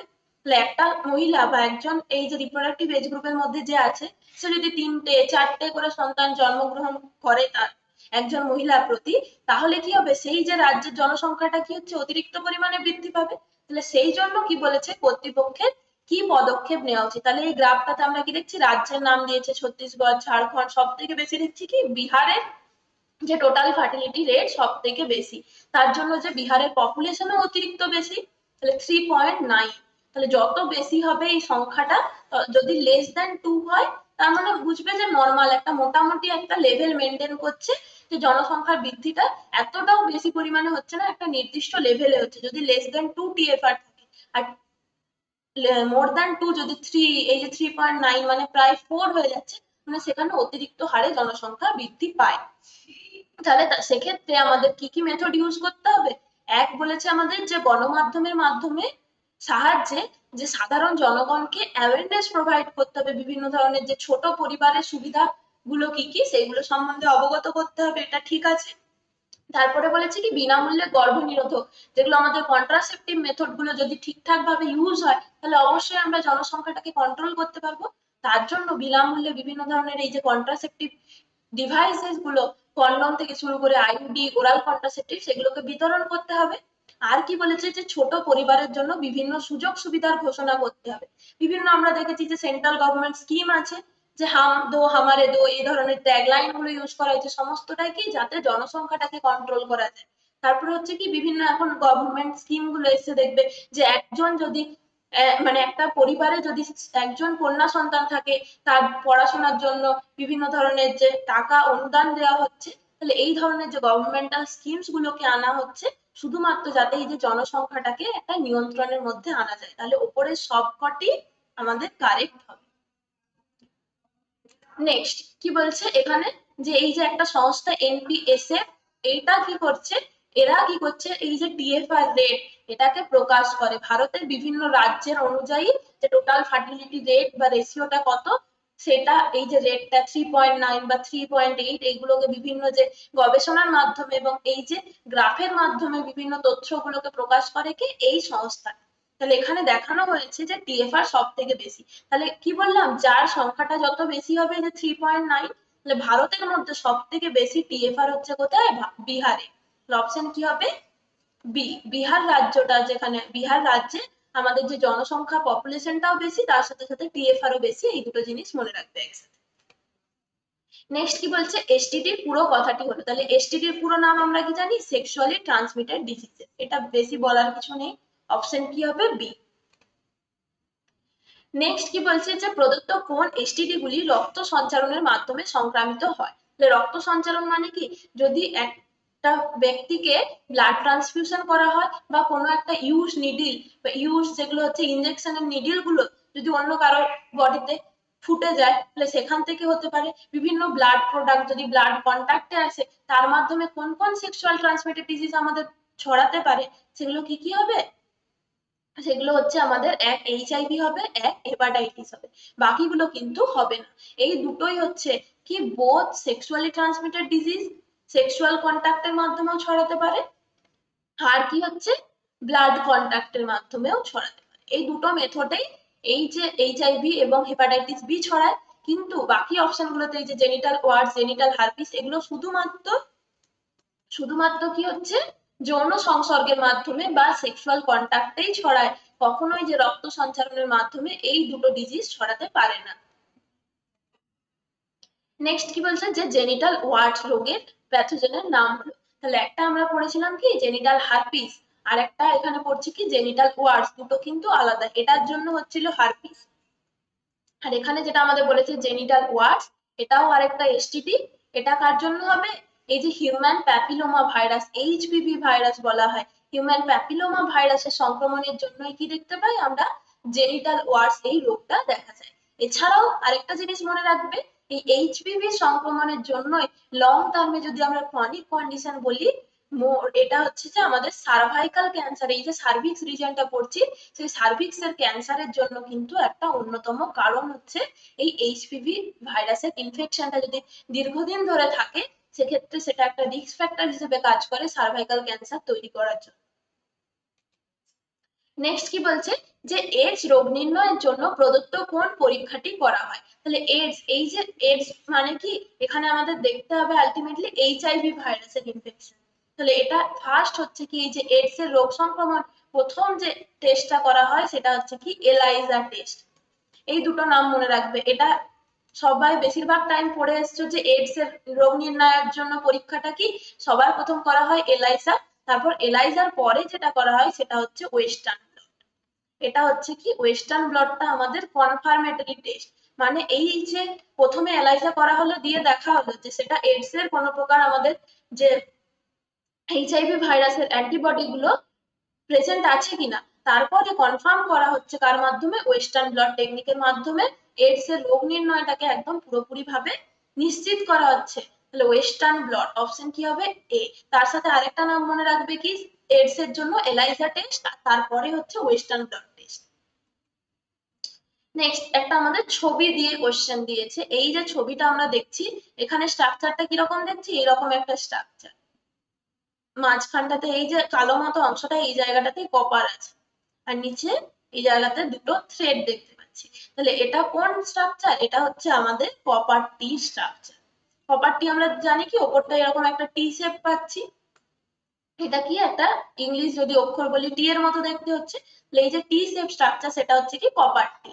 এছাড়াও হচ্ছে যে মাল্টিলোড 375টা কেমন দেখতে, এ ধরনের ছবি দেওয়া যদি কোশ্চেন পড়ে তাহলে একটুখানি জেনে রাখো মাল্টিলোড 375 কি হয়, এইরকম একটা উল্টানো ইউ এর মতো দেখতে, আর এর গায়ে এরকম কিছু স্ট্রাকচার থাকে, আর এই জায়গাটাতে কপার জড়ানো থাকে এরকম থ্রেড, এটা হচ্ছে কি উল্টানো ইউ আকৃতি, যদি বলা হয় টি শেপ সেটা হবে কি কপার টি। আর মাল্টিলোড 375 যদি পার্টিকুলার বলে দেয় তাহলে এরকম উল্টানো ইউ শেপ হবে। আর হচ্ছে কি এই যে লিপেস লুপটা কিরকম দেখতে হবে, এরকম এস এবং সাপের মতো পেঁচানো এরকম, এর দুটো থ্রেড থাকছে। আর প্রজেস্টা শার্ট, এই প্রজেস্টা শার্টটা কিরকম দেখতে হবে বলতো, প্রজেস্টা শার্টটা হচ্ছে আমাদের এই প্রজেস্টা শার্ট। আর একটা হচ্ছে কি আমাদের LNG-20, যে এগুলো হচ্ছে আমাদের হরমোন রিলিজিং। তাহলে হরমোন রিলিজিং সবসময় এটা স্ট্রাকচারটা কিরকম আসছে, এইরকম মাঝখানটাতে কোনো প্রকার এই যে এইরকম আমরা একটা দেখছি বাঁকাটা, এটা থাকবে না, ডিরেক্ট এরকম, ডিরেক্ট এইরকম হালকা একটুখানি কার্ভ থাকে এবং পুরোপুরি একদম টি এর মতো দেখতে হবে। সেটা হচ্ছে কি প্রজেস্টা শার্টের স্ট্রাকচার। তাহলে এই স্ট্রাকচার গুলো একটুখানি মনে রাখবে সবাই।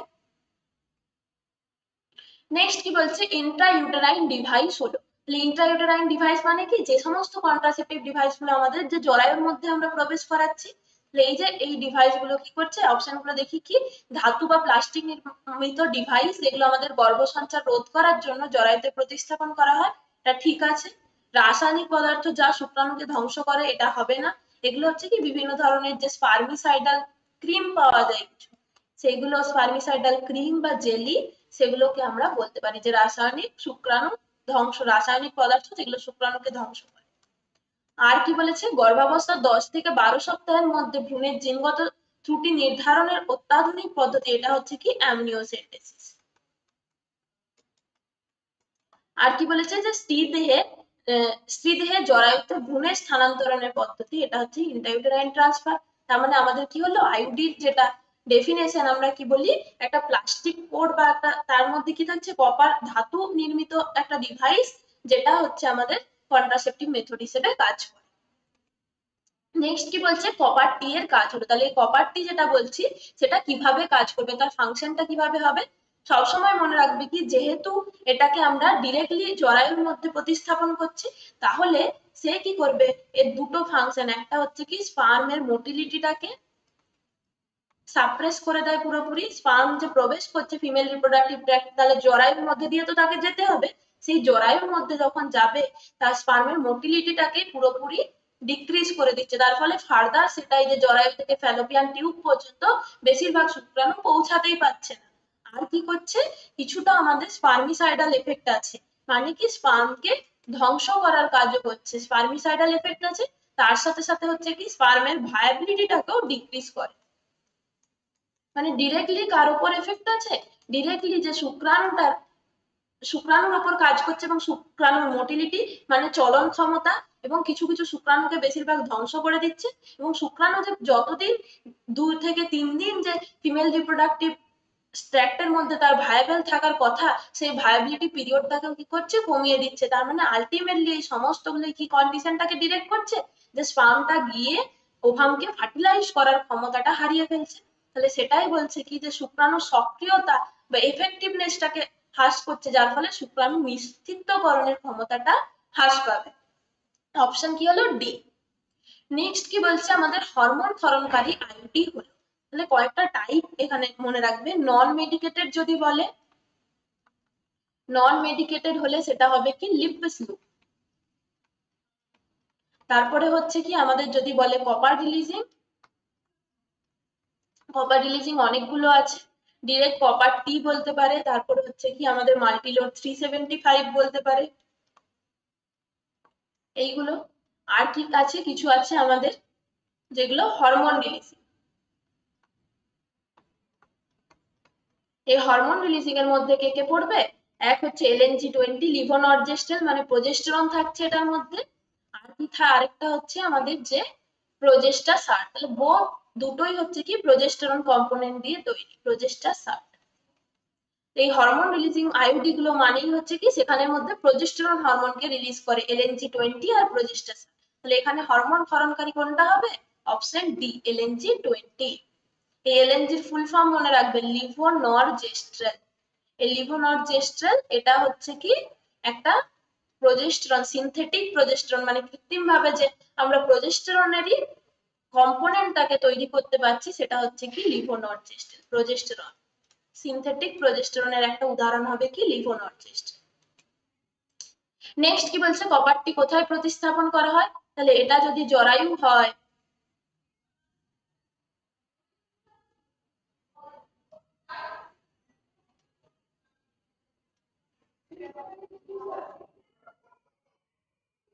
তাহলে কপারটিটা কি হবে, এইরকম জায়গাতে এরকম ভাবে প্রবেশ করে, থ্রেড গুলো বাইরে থাকছে। আর এটা যদি কপারটি হয়, তাহলে এই কপারটিকে প্রতিস্থাপন করা হবে কোথায়, জরায়ুর মধ্যে। জরায়ুর যে পুরো জায়গাটা জুড়ে কপারটিটা রাখা হচ্ছে, এবং এটা কি করবে, যতদিন এখানের মধ্যে জরায়ুর মধ্যে থাকছে কপার আয়ন রিলিজ করতে থাকবে ডেইলি একটা কম অ্যামাউন্টে, একদম ভেরি লো অ্যামাউন্টে, কনসিকুয়েন্টলি মানে প্রত্যেক দিন কম কম অ্যামাউন্টে সেটা কপার আয়নকে রিলিজ করতে থাকবে।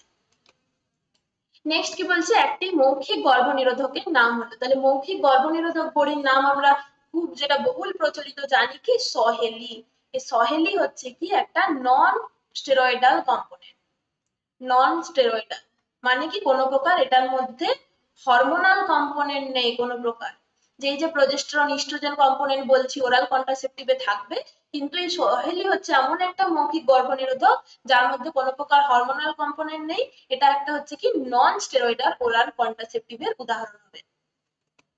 নেক্সট কি বলছে, গর্ভাবস্থার ড্যাশ ট্রাইমেস্টার পর্যন্ত এমটিপি ব্যবহার অপেক্ষাকৃত সুরক্ষিত। তাহলে অলরেডি বললাম কি 12 উইকস পর্যন্ত, তাহলে ডিরেক্টলি এরকম দেখছো যে ট্রাইমেস্টার ধরেও দিচ্ছে বা উইকস ধরেও দিতে পারে, তাহলে 12 উইকস পর্যন্ত সেটা সুরক্ষিত, কোনো প্রকার রিস্ক এরকম থাকে না। নেক্সট কি বলছে, যে ইস্ট্রোজেন সমন্বিত মৌখিক গর্ভনিরোধক বড়ি যে প্রক্রিয়ায় ওভুলেশনকে প্রতিরোধ করে তা হলো। তাহলে এই যে ওসিপি গুলো বলছি, oral contraceptive oral contraceptive pill, সেগুলো হচ্ছে কি আমাদের মেন ফাংশনই হচ্ছে ওভুলেশনকে প্রিভেন্ট করবে।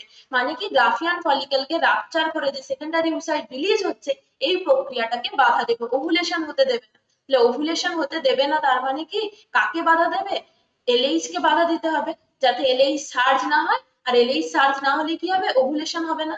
তার সাথে সাথে কি করছে, এফএসএইচ এর উৎপাদনকেও বাধা দেবে, রিডিউস করছে। কারণ কি, এফএসএইচ যদি কম রিলিজ হয় তাহলে যে গ্রাফিয়ান ফলিকল পর্যন্ত ম্যাচুরেশন, সেটাও কম পরিমাণে হচ্ছে, ম্যাচুরেশনের যে প্রক্রিয়াটাকে বাধা দিচ্ছে। তার সাথে সাথে হচ্ছে যে releasing hormone, gonadotropin releasing hormone সমস্ত গুলোকে কি করছে, রিডিউস করে দিচ্ছে। তাহলে এই যে ইস্ট্রোজেন, ইস্ট্রোজেন কার উপর এফেক্ট করবে, ইস্ট্রোজেন সবগুলোর মধ্যে এফেক্ট করছে কার কার উপর, হাইপোথ্যালামাসের উপর যেমন কাজ করছে, দিয়ে গোনাডোট্রপিন রিলিজিং হরমোন গুলোকে রিডিউস করছে, তার সাথে সাথে পিটুইটারির ওপরও কাজ করবে, দিয়ে গিয়ে কি হবে, পিটুইটারির উপর গিয়ে এলএইচ এফএসএইচ সবগুলোর হরমোন ক্ষরণটাকে কমাচ্ছে। আর এফএসএইচ এলএইচ যখনই বলেছি কম ক্ষরণ হবে, তখনই কি হবে না, ওভুলেশন হতে পারবে না। নেক্সট কি বলছে, 35 এর কোশ্চেন, যে মহিলাদের যে গর্ভনিরোধক বড়ি যেগুলো, আচ্ছা মানে ওরাল কন্ট্রাসেপটিভ ইউজ করছে, সেগুলো বলেছে বহুল প্রচলিত, এবং এই ধরনের বড়ি সাধারণত ইস্ট্রোজেন বা ইস্ট্রোজেন প্রজেস্টেরন সহযোগে প্রস্তুত করা হচ্ছে। তাহলে এই ধরনের ট্যাবলেট সাধারণত রজতচক্রের পঞ্চম দিন থেকে মানে 5 থেকে 25 দিন পর্যন্ত বলেছে, এই দিনগুলোতে নেওয়া হয়।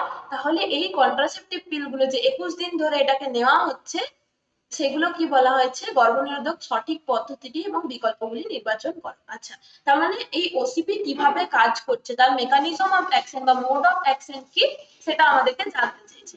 তাহলে কি করছে ওসিপি, বললাম কি সবার আগে, যে হাইপোথ্যালামাসের উপর যে ইস্ট্রোজেন কম্পোনেন্ট থাকছে, ইস্ট্রোজেন বা প্রজেস্টেরন ডিরেক্টলি কার উপর কাজ করছে, হাইপোথ্যালামাসকে উদ্দীপিত করে যৌন হরমোন ক্ষরণে বাধা সৃষ্টি করে, ফলে ওভুলেশন বা ডিম্বাণু নিঃসরণ বাধা পায়।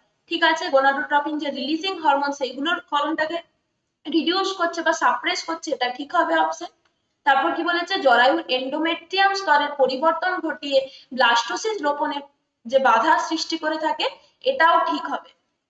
এই যে ওসিপির তিনটে মোড অফ অ্যাকশন, তিনটে মোড অফ অ্যাকশনই আমরা এই কোশ্চেনটার মাধ্যমে পড়ে নিচ্ছি। তাহলে কি কি ভাবে কাজ করে, যদি বলে ওরাল কন্ট্রাসেপটিভ যে পিল গুলো, সেগুলোর মেকানিজম অফ অ্যাকশন বা তারা কিভাবে কাজ করে, তাহলে মেন কাজ হচ্ছে কি, এই ধরনের জেএনআরএইচ তার সাথে এলএইচ এফএসএইচ এই হরমোন ক্ষরণ গুলোকে বাধা দিয়ে ওভুলেশনকে প্রিভেন্ট করে। এছাড়াও এটা হচ্ছে প্রাইমারি ফাংশন, এটা ছাড়াও আর দুটো পদ্ধতিতে কাজ করে। একটা কি হচ্ছে, এই যে জরায়ুর এন্ডোমেট্রিয়াম লেয়ারটার মধ্যে কিছু কিছু কেমিক্যাল চেঞ্জ আনে, যাতে সেটা ইমপ্লান্টেশনের জন্য আর সহায়ক থাকে না সেই কন্ডিশনটা। আরেকটা কি করে, সার্ভাইকাল মিউকাস, সার্ভিক্স এর রিজিয়নটা, সেখানে একটা মিউকাস প্লাগ তৈরি করে দেয়। তাহলে সেই জায়গাতে যদি একটা প্লাগ তৈরি হয়ে যায়, তাহলে সেটা কি করছে, যে শুক্রাণুর প্রবেশে বাধা দিচ্ছে, ওই জায়গাটা ব্লক হয়ে যাচ্ছে, সার্ভিক্সের যে জরায়ু মুখটাই যদি বন্ধ থাকে তাহলে কি হচ্ছে না, শুক্রাণু ফার্দার প্রবেশ করতে পারবে না। তাহলে উপরের সব কটি কি হচ্ছে আমাদের সঠিক হবে। এই কোশ্চেনটা কিন্তু খুব গুরুত্বপূর্ণ, এত বড় একটা কোশ্চেন দিয়েছে, কিন্তু আলটিমেটলি এটার মাধ্যমে আমাদের যে ওসিপি মোড অফ অ্যাকশনটা কি কি ভাবে হতে পারে সেইগুলোই একসাথে অ্যান্সারে আমাদের দেওয়া আছে। নেক্সট কি বলছে, অ্যামনিওসেন্টেসিসের মাধ্যমে কোন রোগ শনাক্তকরণ করা যায়। তাহলে আমরা অলরেডি বললাম কি অ্যামনিওসেন্টেসিসের মাধ্যমে আমরা কোনো প্রকার ক্রোমোজোমাল অ্যাবনর্মালিটিস, তার সাথে সাথে কিছু কিছু হচ্ছে আমাদের যে যদি ওই ভ্রূণটার মধ্যে কোনো ইনফেকশন বা যেগুলো হচ্ছে জিনগত রোগ থেকে থাকে সেইগুলোকেই আমরা শনাক্ত করতে পারবো। তাহলে সেটা হবে কি ডাউন সিনড্রোম। আমরা জানি যে 21তম ক্রোমোজোমে 21st ক্রোমোজোমের ট্রাইজোমির জন্য কি হয়, ডাউন সিনড্রোম দেখতে পাই। তাহলে এটা একটা ক্রোমোজোমাল অ্যাবনর্মালিটি, এটা অবশ্যই অ্যামনিওসেন্টেসিসের মাধ্যমে শনাক্ত করা যাবে, বাকি কোনোগুলোই হবে না। নেক্সট কি বলছে, গ্যামেট ইন্ট্রাফ্যালোপিয়ান ট্রান্সফার বলতে প্রযুক্তিটি সেই সকল মহিলাদের ক্ষেত্রে প্রযোজ্য যারা, তাহলে যারা কি হচ্ছে যে নিষেকের জন্য উপযুক্ত পরিবেশ প্রদানে অক্ষম, তাদের ক্ষেত্রে আমরা গ্যামেটটা ট্রান্সফার করে কি করব, তাদের ক্ষেত্রে তো গ্যামেটকে ট্রান্সফার করে কোনো লাভ নেই।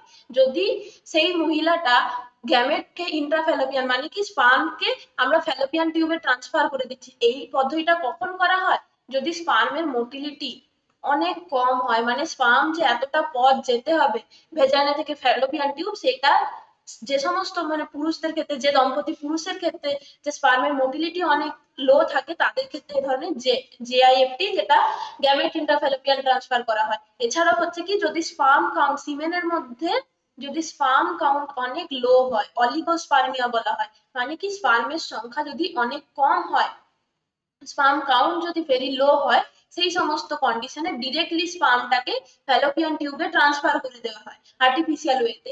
তার ফলে কি হচ্ছে, নর্মাল কন্ডিশনে এইবারে হচ্ছে ওভামের সাথে স্পার্মটা গিয়ে মিলিত হবে, বাকি সমস্ত তারপরের যে প্রসেস গুলো নর্মালি হবে। তাহলে ডিম্বাণু উৎপাদনে অক্ষম কখনোই হবে না, ডিম্বাণু নর্মালি তৈরি হচ্ছে, ডিরেক্টলি শুধুমাত্র স্পার্মকে ট্রান্সফার করা হচ্ছে ফ্যালোপিয়ান নালীতে।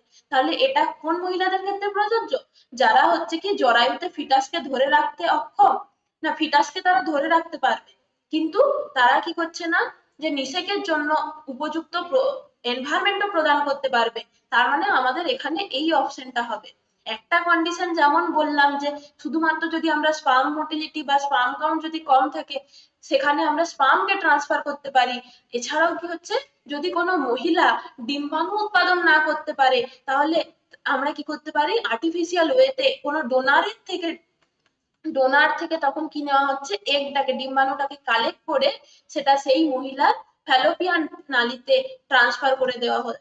যে সমস্ত মহিলারা এই ধরনের ডিম্বাণু উৎপাদনের অক্ষম তাদের ক্ষেত্রেও এই পদ্ধতিটা কাজে লাগাতে পারি। তাহলে জিআইএফটি দুটো মনে রাখবে, যদি পুরুষদের ক্ষেত্রে হয় তাহলে কি হবে, স্পার্ম মোটিলিটি কম বা স্পার্ম কাউন্ট কম সেক্ষেত্রে হবে। আর যদি মহিলাটা যদি সে ওভাম তৈরি করতে না পারে, তার ওভারির মধ্যে যদি কোনো প্রবলেম থাকে যার ফলে ওভামই রিলিজ বা সেকেন্ডারি ওভাসাইট রিলিজ হতে না পারে, তাহলে কোনো ডোনার মহিলার থেকে এগটাকে কালেক্ট করে সেটা সেই যে নির্দিষ্ট মহিলার ক্ষেত্রে ফ্যালোপিয়ান টিউবে ট্রান্সফার করে দেবো, দিয়ে নর্মাল কন্ডিশনে বাকি সমস্ত তার যে ফার্টিলাইজেশন হবে, তারপরে ফার্টিলাইজেশনের ফলে ইমপ্লান্টেশন হবে, সেগুলো আবার পরপর ধাপে ধাপে হবে। নেক্সট কি বলছে, আইভিএফ এর ফুল ফর্ম কি, আইভিএফ এর ফুল ফর্ম কি হচ্ছে, এতবার আলোচনা করা হলো ইন ভিট্রো ফার্টিলাইজেশন, যেটা হচ্ছে আমাদের আর্টিফিশিয়াল ওয়েতে ফার্টিলাইজেশন বাইরে করানো হচ্ছে ল্যাবের মধ্যে, টেস্ট টিউবের মধ্যে। নেক্সট কি বলছে, এআরটি, দুটো টার্ম আইভিএফ আর এআরটি খুব ভালোভাবে মনে রাখবে। তাহলে এআরটি হচ্ছে কি, যাদের ক্ষেত্রে এই ধরনের মহিলাদের ক্ষেত্রে বা পুরুষদের ক্ষেত্রে এরকম বিভিন্ন যে রিপ্রোডাক্টিভ রিলেটেড সমস্যা থেকে থাকে বা যদি বন্ধ্যাত্ব দেখা যায় তাহলে তাদের ক্ষেত্রে কি করা হয়, এই আর্টিফিশিয়াল রিপ্রোডাক্টিভ টেকনোলজি গুলোকে কাজে লাগানো হয়, বা এটাকে বলা হচ্ছে কি অ্যাসিস্টেড রিপ্রোডাক্টিভ টেকনোলজি, আর্টিফিশিয়াল ওয়েতে করা হচ্ছে। আর নামটা সবসময় কিন্তু আর্টিফিশিয়াল রিপ্রোডাক্টিভ টেকনোলজি নয়, এটাকে বলা হয় কি অ্যাসিস্টেড রিপ্রোডাক্টিভ টেকনোলজি, মানে সেটাকে সহায়তা করা হচ্ছে যাতে সে রিপ্রোডাকশনে পসিবল হয় তাদের ক্ষেত্রে, সেটা আর্টিফিশিয়াল ওয়েতে আমরা বিভিন্ন ধরনের পদ্ধতি আইভিএফ থেকে শুরু করে এই যে জিআইএফটি, আইসিএসআই বা ইন্ট্রাইউটেরাইন ট্রান্সফার, এই সমস্ত যে মেথড গুলোকে কাজে লাগিয়ে রিপ্রোডাকশনটাকে আমরা অ্যাসিস্ট করছি যাতে সেই মহিলাটা গর্ভধারণ করতে পারে। নেক্সট কি বলছে যে মানুষের কোনো সহযোগী জননগত প্রযুক্তিতে 4 থেকে 8 কোষ বিশিষ্ট ভ্রূণকে যদি জরায়ুতে স্থাপন করা হয়, তাহলে এখানে ডিরেক্টলি বলেই দিয়েছে যে কোষের সাথে আমাদেরকে এখানে কোনো সং নেই, বলে ডিরেক্ট বলে দিয়েছে যে আর্লি মরুলা স্টেজেই আমরা তাকে কোথায় করে দেবো, জরায়ুতে যদি প্রতিস্থাপন করি তাহলে তাকে কি বলবো, জরায়ুতে বলে দিয়েছে। তাহলে কখনোই সেটা জেডাইএফটি হবে না, শুধুমাত্র যে কোষের ওপর কিন্তু কোশ্চেনটা নেই। কোষটা এটা অনুযায়ী আমাদের ফ্যালোপিয়ান টিউব হতো, কিন্তু ডিরেক্ট আমাদের বলে দিয়েছি কোথায় হচ্ছে জরায়ুতে প্রতিস্থাপন, মানে সেটা আইইউটি, ইন্ট্রাইউটেরাইন ট্রান্সফার, কিন্তু এখানে অপশনের মধ্যে সেগুলো নেই। তাহলে ইন্ট্রাইউটেরাইন ট্রান্সফারটা কার পার্ট, বলেছি কি আইভিএফ মেথডেরই একটা পার্ট, তাহলে এখানে অ্যান্সার আইভিএফ হবে। অনেকে এটা ভুল করবে, এটা কিন্তু আইভিএফই অ্যান্সার হবে, কখনোই জেডাইএফটি হবে না। ডিরেক্টলি বলে দিয়েছে আমাদের জরায়ুতেই প্রতিস্থাপন হবে, তাহলে কখনোই জেডাইএফটি অ্যান্সার হবে না। এখানে যেহেতু আইইউটি অপশনের মধ্যে নেই, তাহলে আমরা আইভিএফ অ্যান্সার করব। নেক্সট কি বলছে, প্রদত্ত কোন এসটিডি গুলি নিরাময়যোগ্য নয়। তাহলে সবসময় একটা ট্রিক্স মনে রাখবে, শর্টে যদি সেটা ভাইরাল ইনফেকশন হয় তাহলে সেটা নিরাময়যোগ্য, কমপ্লিটলি পুরোপুরি ভাবে কখনোই নিরাময়যোগ্য নয়। আর যদি সেটা ব্যাকটেরিয়াল ইনফেকশন হয়, ব্যাকটেরিয়াল হয় বা কোনো প্রকার প্রোটোজোয়াল ইনফেকশন হয়, তাহলে কিন্তু সেটা নিরাময়যোগ্য, বা সেটা যদি আমরা সঠিক সময়ে যদি ট্রিটমেন্ট দেওয়া হয় তাহলে তার থেকে সেই যে রোগটা সারিয়ে ওঠা যায়। কিন্তু ভাইরাল ইনফেকশন, তাহলে ভাইরাল ইনফেকশন এখানে কোন কোন অপশনে আছে, এক হচ্ছে আমাদের হেপাটাইটিস বি ভাইরাস, এইডস এর জন্য হচ্ছে এইচআইভি ভাইরাস, আর জেনিটাল হার্পিস সেটাও হচ্ছে কি হার্পিস সিমপ্লেক্স ভাইরাস। তাহলে যত সমস্ত ভাইরাল অর্গানিজম যেগুলো আছে, আমাদের ভাইরাসের দ্বারা যে সমস্ত এসটিডি গুলো হচ্ছে, সেগুলো কখনোই কমপ্লিটলি ট্রিটেবল নয় বা নিরাময়যোগ্য নয়। যদি আমরা সঠিক টাইমে ট্রিটমেন্টও প্রোভাইড করি তবুও কিন্তু এটা কখনোই এটা যে কমপ্লিটলি কিউরেবল ডিজিজ নয়। বাকি সমস্ত এই যে গনোরিয়া, তারপর ট্রাইকোমোনিয়াসিস, এগুলোর কিন্তু ট্রিটমেন্টের মাধ্যমে সেরে ওঠা যায়। নেক্সট কি বলছে যে এক প্রকার যৌন সংসর্গে সংক্রামিত রোগ, সাধারণত যে মহিলারা এই রোগে আক্রান্ত হয়ে থাকে বেশি, এবং তারপরে কি বলেছে তার যে ক্লিনিক্যাল ফিচার্স কি কি বা তার যে রোগ লক্ষণ কি কি সেগুলো আমাদের বলে দিচ্ছে কি, যে সাধারণত পায়ুর চারপাশে জননাঙ্গের মানে এক্সটার্নাল জেনিটেলিয়া, তারপর হচ্ছে কি অ্যানাসের চারপাশে বিভিন্ন যে ক্ষত সৃষ্টি হবে, এবং সেই সংক্রমণটা যখন এক্সেসিভ লেভেলে যাচ্ছে, মারাত্মক হয়ে যাচ্ছে সিভিয়ার কন্ডিশনে, ভেজাইনা থেকে এবং ইউরেথ্রা থেকে রস নির্গত হচ্ছে, বা সেটাকে আমরা বলছি কি বিভিন্ন ফ্লুইড সিক্রেশন আসছে, তার সাথে সাথে হবে কি সিভিয়ার হেডেক হচ্ছে, মাথা ব্যথা, চুলকানি, তীব্র জ্বর, হাই ফিভার, এই সমস্ত কন্ডিশন গুলোর উপর ভিত্তি করে এক্স কে শনাক্তকরণ করছে। তাহলে মহিলাদের ক্ষেত্রে বেশি হয় সেই ডিজিজটা হচ্ছে কি জেনিটাল হারপিস। এই হারপিসেরই সিমটমস এত কিছু যেগুলো আমরা দেখছি, এটা মনে রাখবে।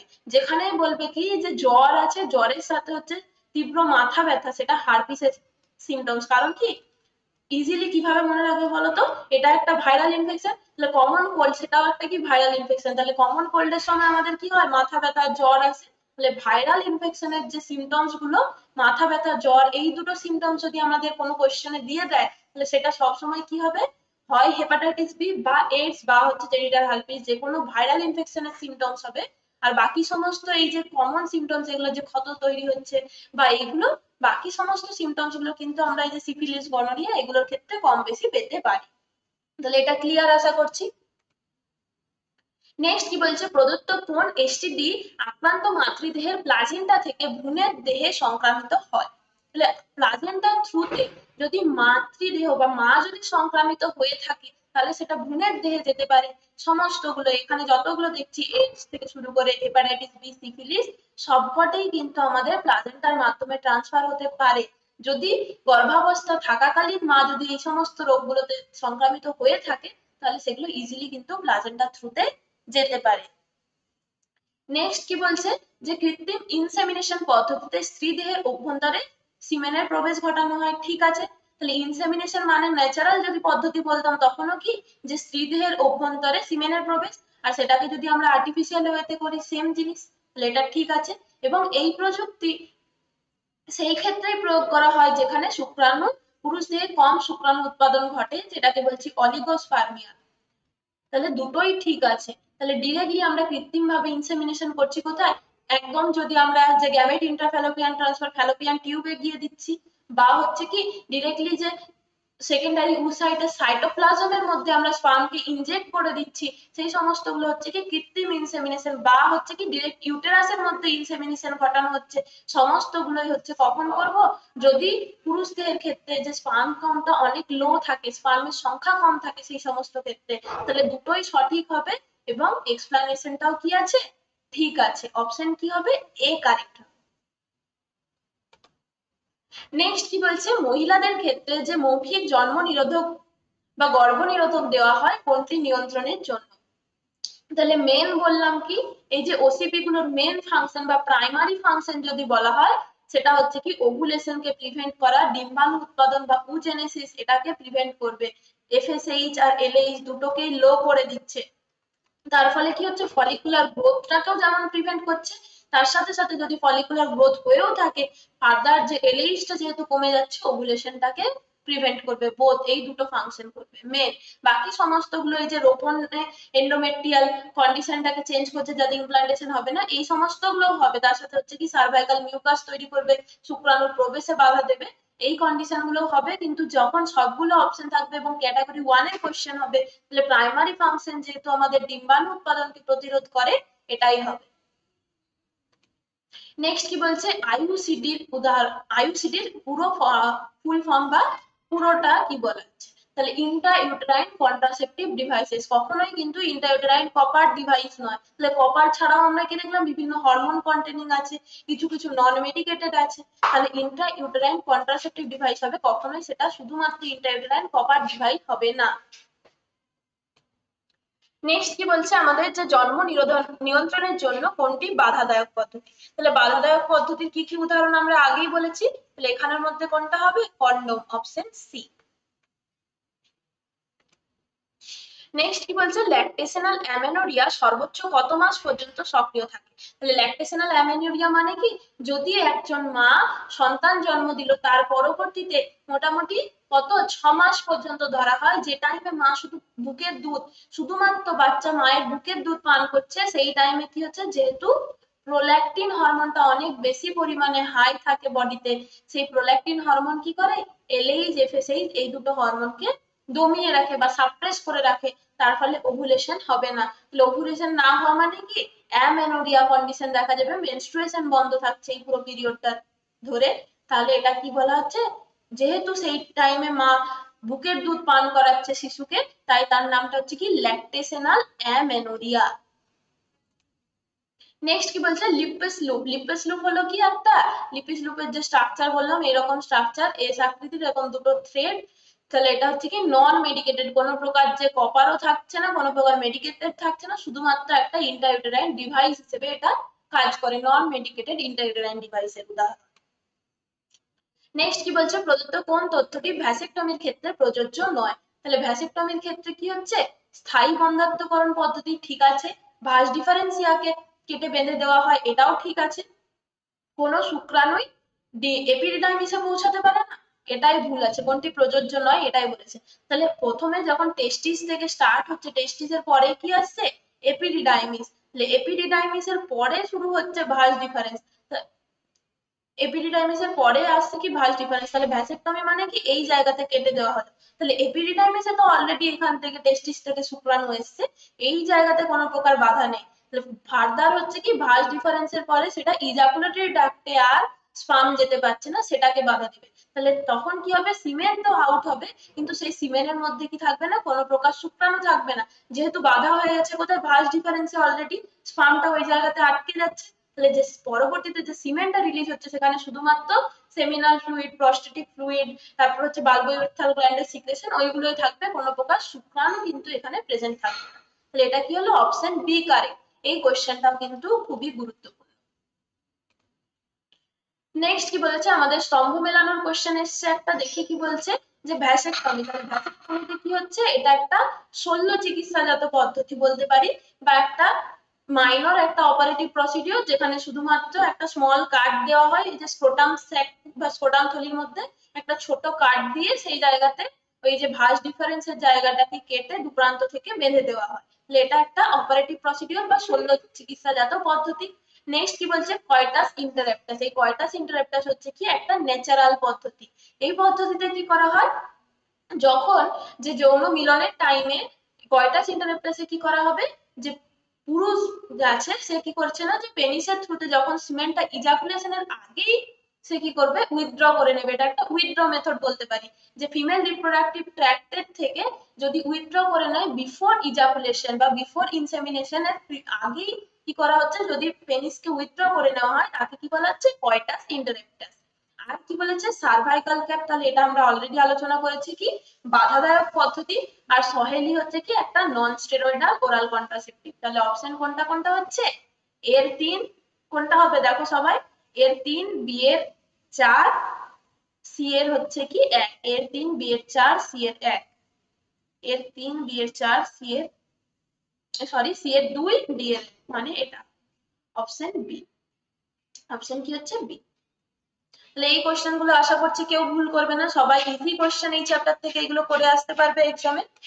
নেক্সট কি বলছে দেখি, যে এখান থেকে মেন টপিক তাহলে কি কি পড়বে, এক হচ্ছে আইভিএফ রিলেটেড কোশ্চেন পড়বে, এক হচ্ছে আর্টিফিশিয়াল রিপ্রোডাক্টিভ যেগুলো আছে আমাদের অ্যাসিস্টেড রিপ্রোডাক্টিভ টেকনোলজি সেগুলো পড়বে, আর কি পড়বে, আর হচ্ছে কি আমাদের বিভিন্ন ধরনের যে কন্ট্রাসেপটিভ মেথড গুলো আছে সেগুলো পড়বে। কন্ট্রাসেপটিভ মেথড, এই তিনটে হচ্ছে এই জায়গার মেইন টপিক।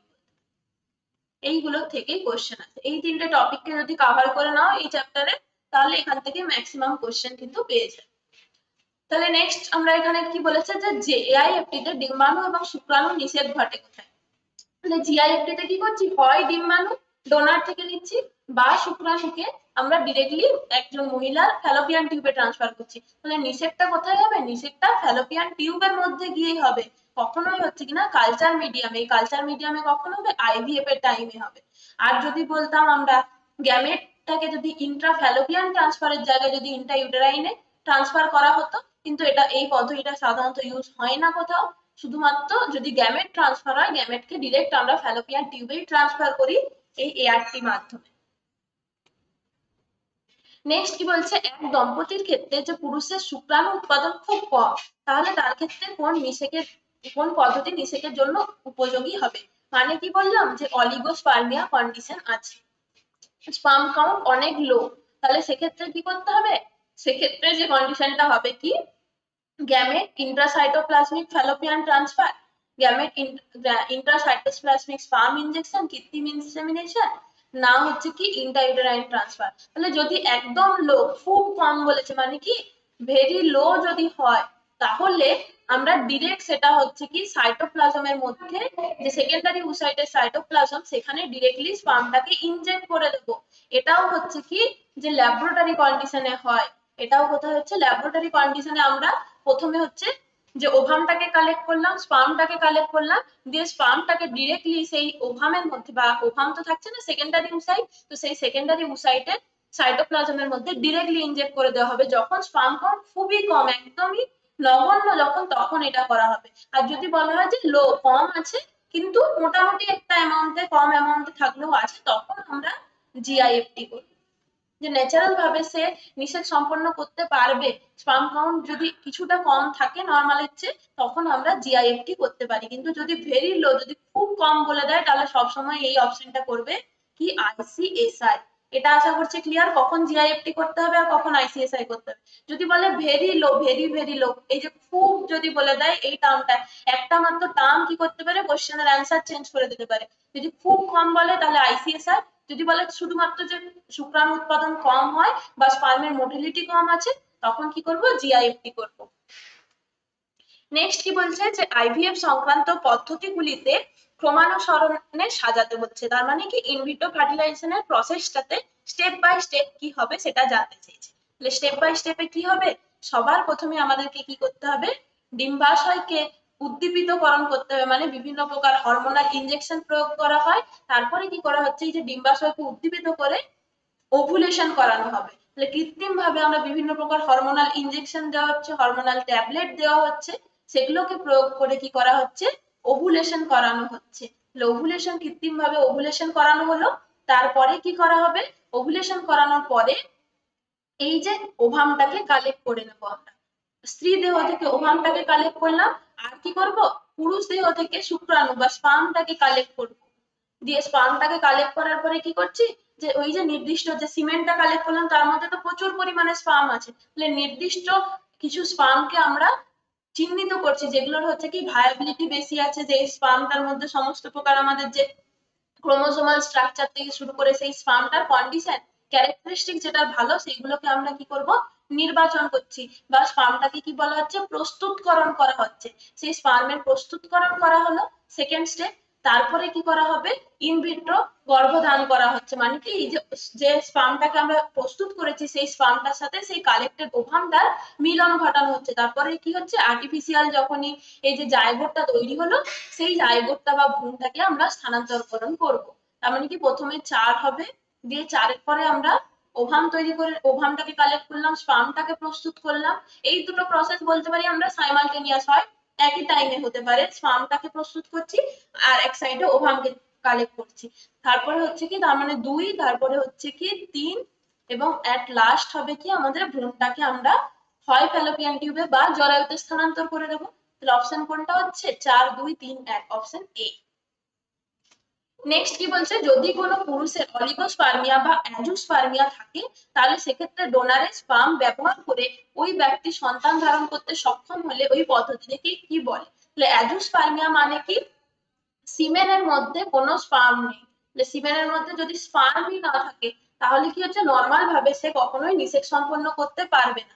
তাহলে সেক্ষেত্রে কি করতে হবে, একজন ডোনারের থেকে, একজন ডোনার মেল যার কাছ থেকে স্পার্মটা নেওয়া হচ্ছে, দিয়ে সেই স্পার্মটাকে আমরা কি করতে পারি, সেই যে ব্যক্তিটা, শুধুমাত্র পুরুষের ক্ষেত্রে প্রবলেম আছে বলে সেখানে যে দম্পতি মহিলার মধ্যে কোনো সমস্যা নেই, তাহলে আমরা ডোনারের থেকে স্পার্মটাকে নিয়ে কি করতে পারি, সেই স্পার্মটাকে আমরা গ্যামেট ইন্ট্রাফ্যালোপিয়ান ট্রান্সফার করতে পারি।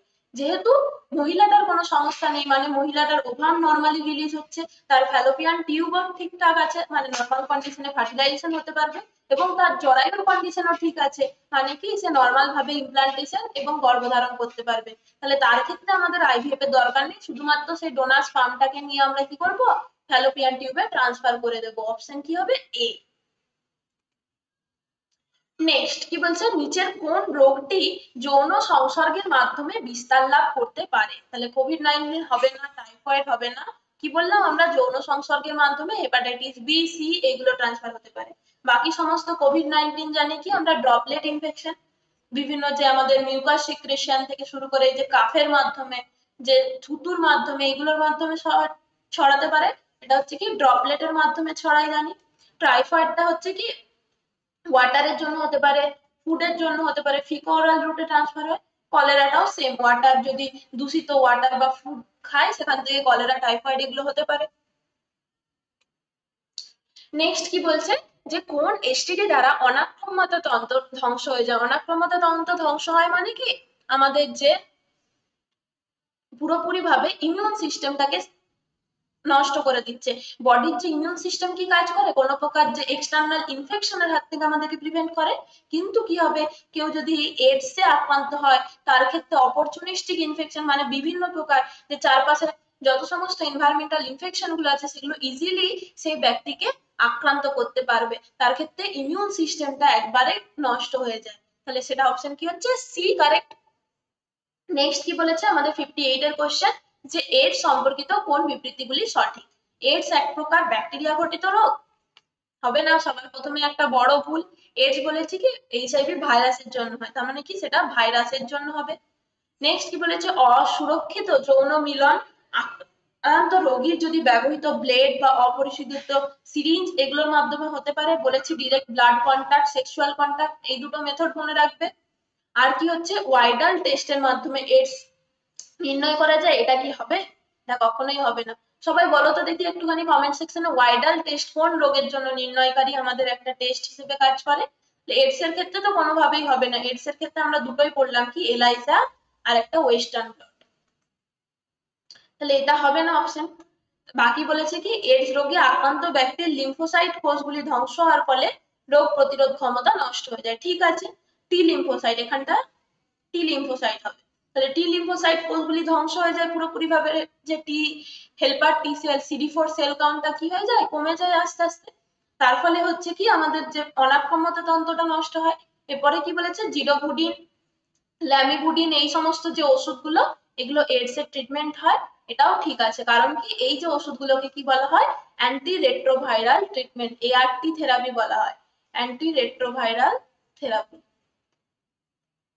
এআরটি ট্রিটমেন্ট, শর্টে এআরটি বলা হয়। কারণ কি, এই যে রেট্রোভাইরাস কি, এইচআইভি ভাইরাস হচ্ছে কি, এইচআইভি ভাইরাসের যদি গ্রুপ বলি সেটা রেট্রোভাইরাসের মধ্যে পড়ে, তাহলে এইচআইভি ভাইরাসের বিরুদ্ধে কাজ করে, তাই কি হচ্ছে অ্যান্টি রেট্রোভাইরাল থেরাপি। আর মেডিসিন গুলোর নাম মনে রাখবে কি, জিরোপুডিন, ল্যামিপুডিন, এই দুটোই বেশি কমনলি ইউজড হয়। তাহলে অপশন কি কি হলো আমাদের, 2, 4, 5, 2, 4, 5, কোনটা হচ্ছে অপশন এ। তাহলে এটা কি বললাম, ওয়াইডাল টেস্ট কি হবে, সবাই আশা করছি লিখেছো। এটা কি হবে, টাইফয়েড টেস্টের জন্য আমরা যে নির্ণায়ক ল্যাবরেটরি টেস্টে ব্যবহার করি সেটা হচ্ছে কি ওয়াইডাল। নেক্সট কি বলছে, বন্ধ্যাত্বের কারণ হলো, বন্ধ্যাত্ব সেটা মেল স্টেরিলিটিও হতে পারে, ফিমেল স্টেরিলিটিও হতে পারে। সবসময় যে বলা হয় যে গর্ভধারণ হচ্ছে না বা একটা মহিলা প্রেগনেন্ট হতে পারছে না, তার মানে এটা কিন্তু নয় যে সবসময় মহিলাটারই কোনো প্রবলেম আছে। সেই দম্পতির কিন্তু পুরুষের মধ্যেও বিভিন্ন ধরনের সমস্যা থাকতে পারে। এই যে আমরা বললাম অ্যাজোস্পার্মিয়া, অলিগোস্পার্মিয়া, এগুলোও কিন্তু বর্তমানে একটা গুরুত্বপূর্ণ কারণ হয়ে দাঁড়ায় বন্ধ্যাত্বের জন্য। তাহলে এই স্টেরিলিটির জন্য যদি আমরা বলি, ফিমেলদের ক্ষেত্রে এন্ডোমেট্রিওসিস যেমন একটা কন্ডিশন, পুরুষদের ক্ষেত্রে কি হতে পারে, ক্রিপ্টোআর্কিডিজম, অলিগোস্পার্মিয়া, এই সমস্ত কন্ডিশন গুলোই কিন্তু স্টেরিলিটির জন্য দায়ী।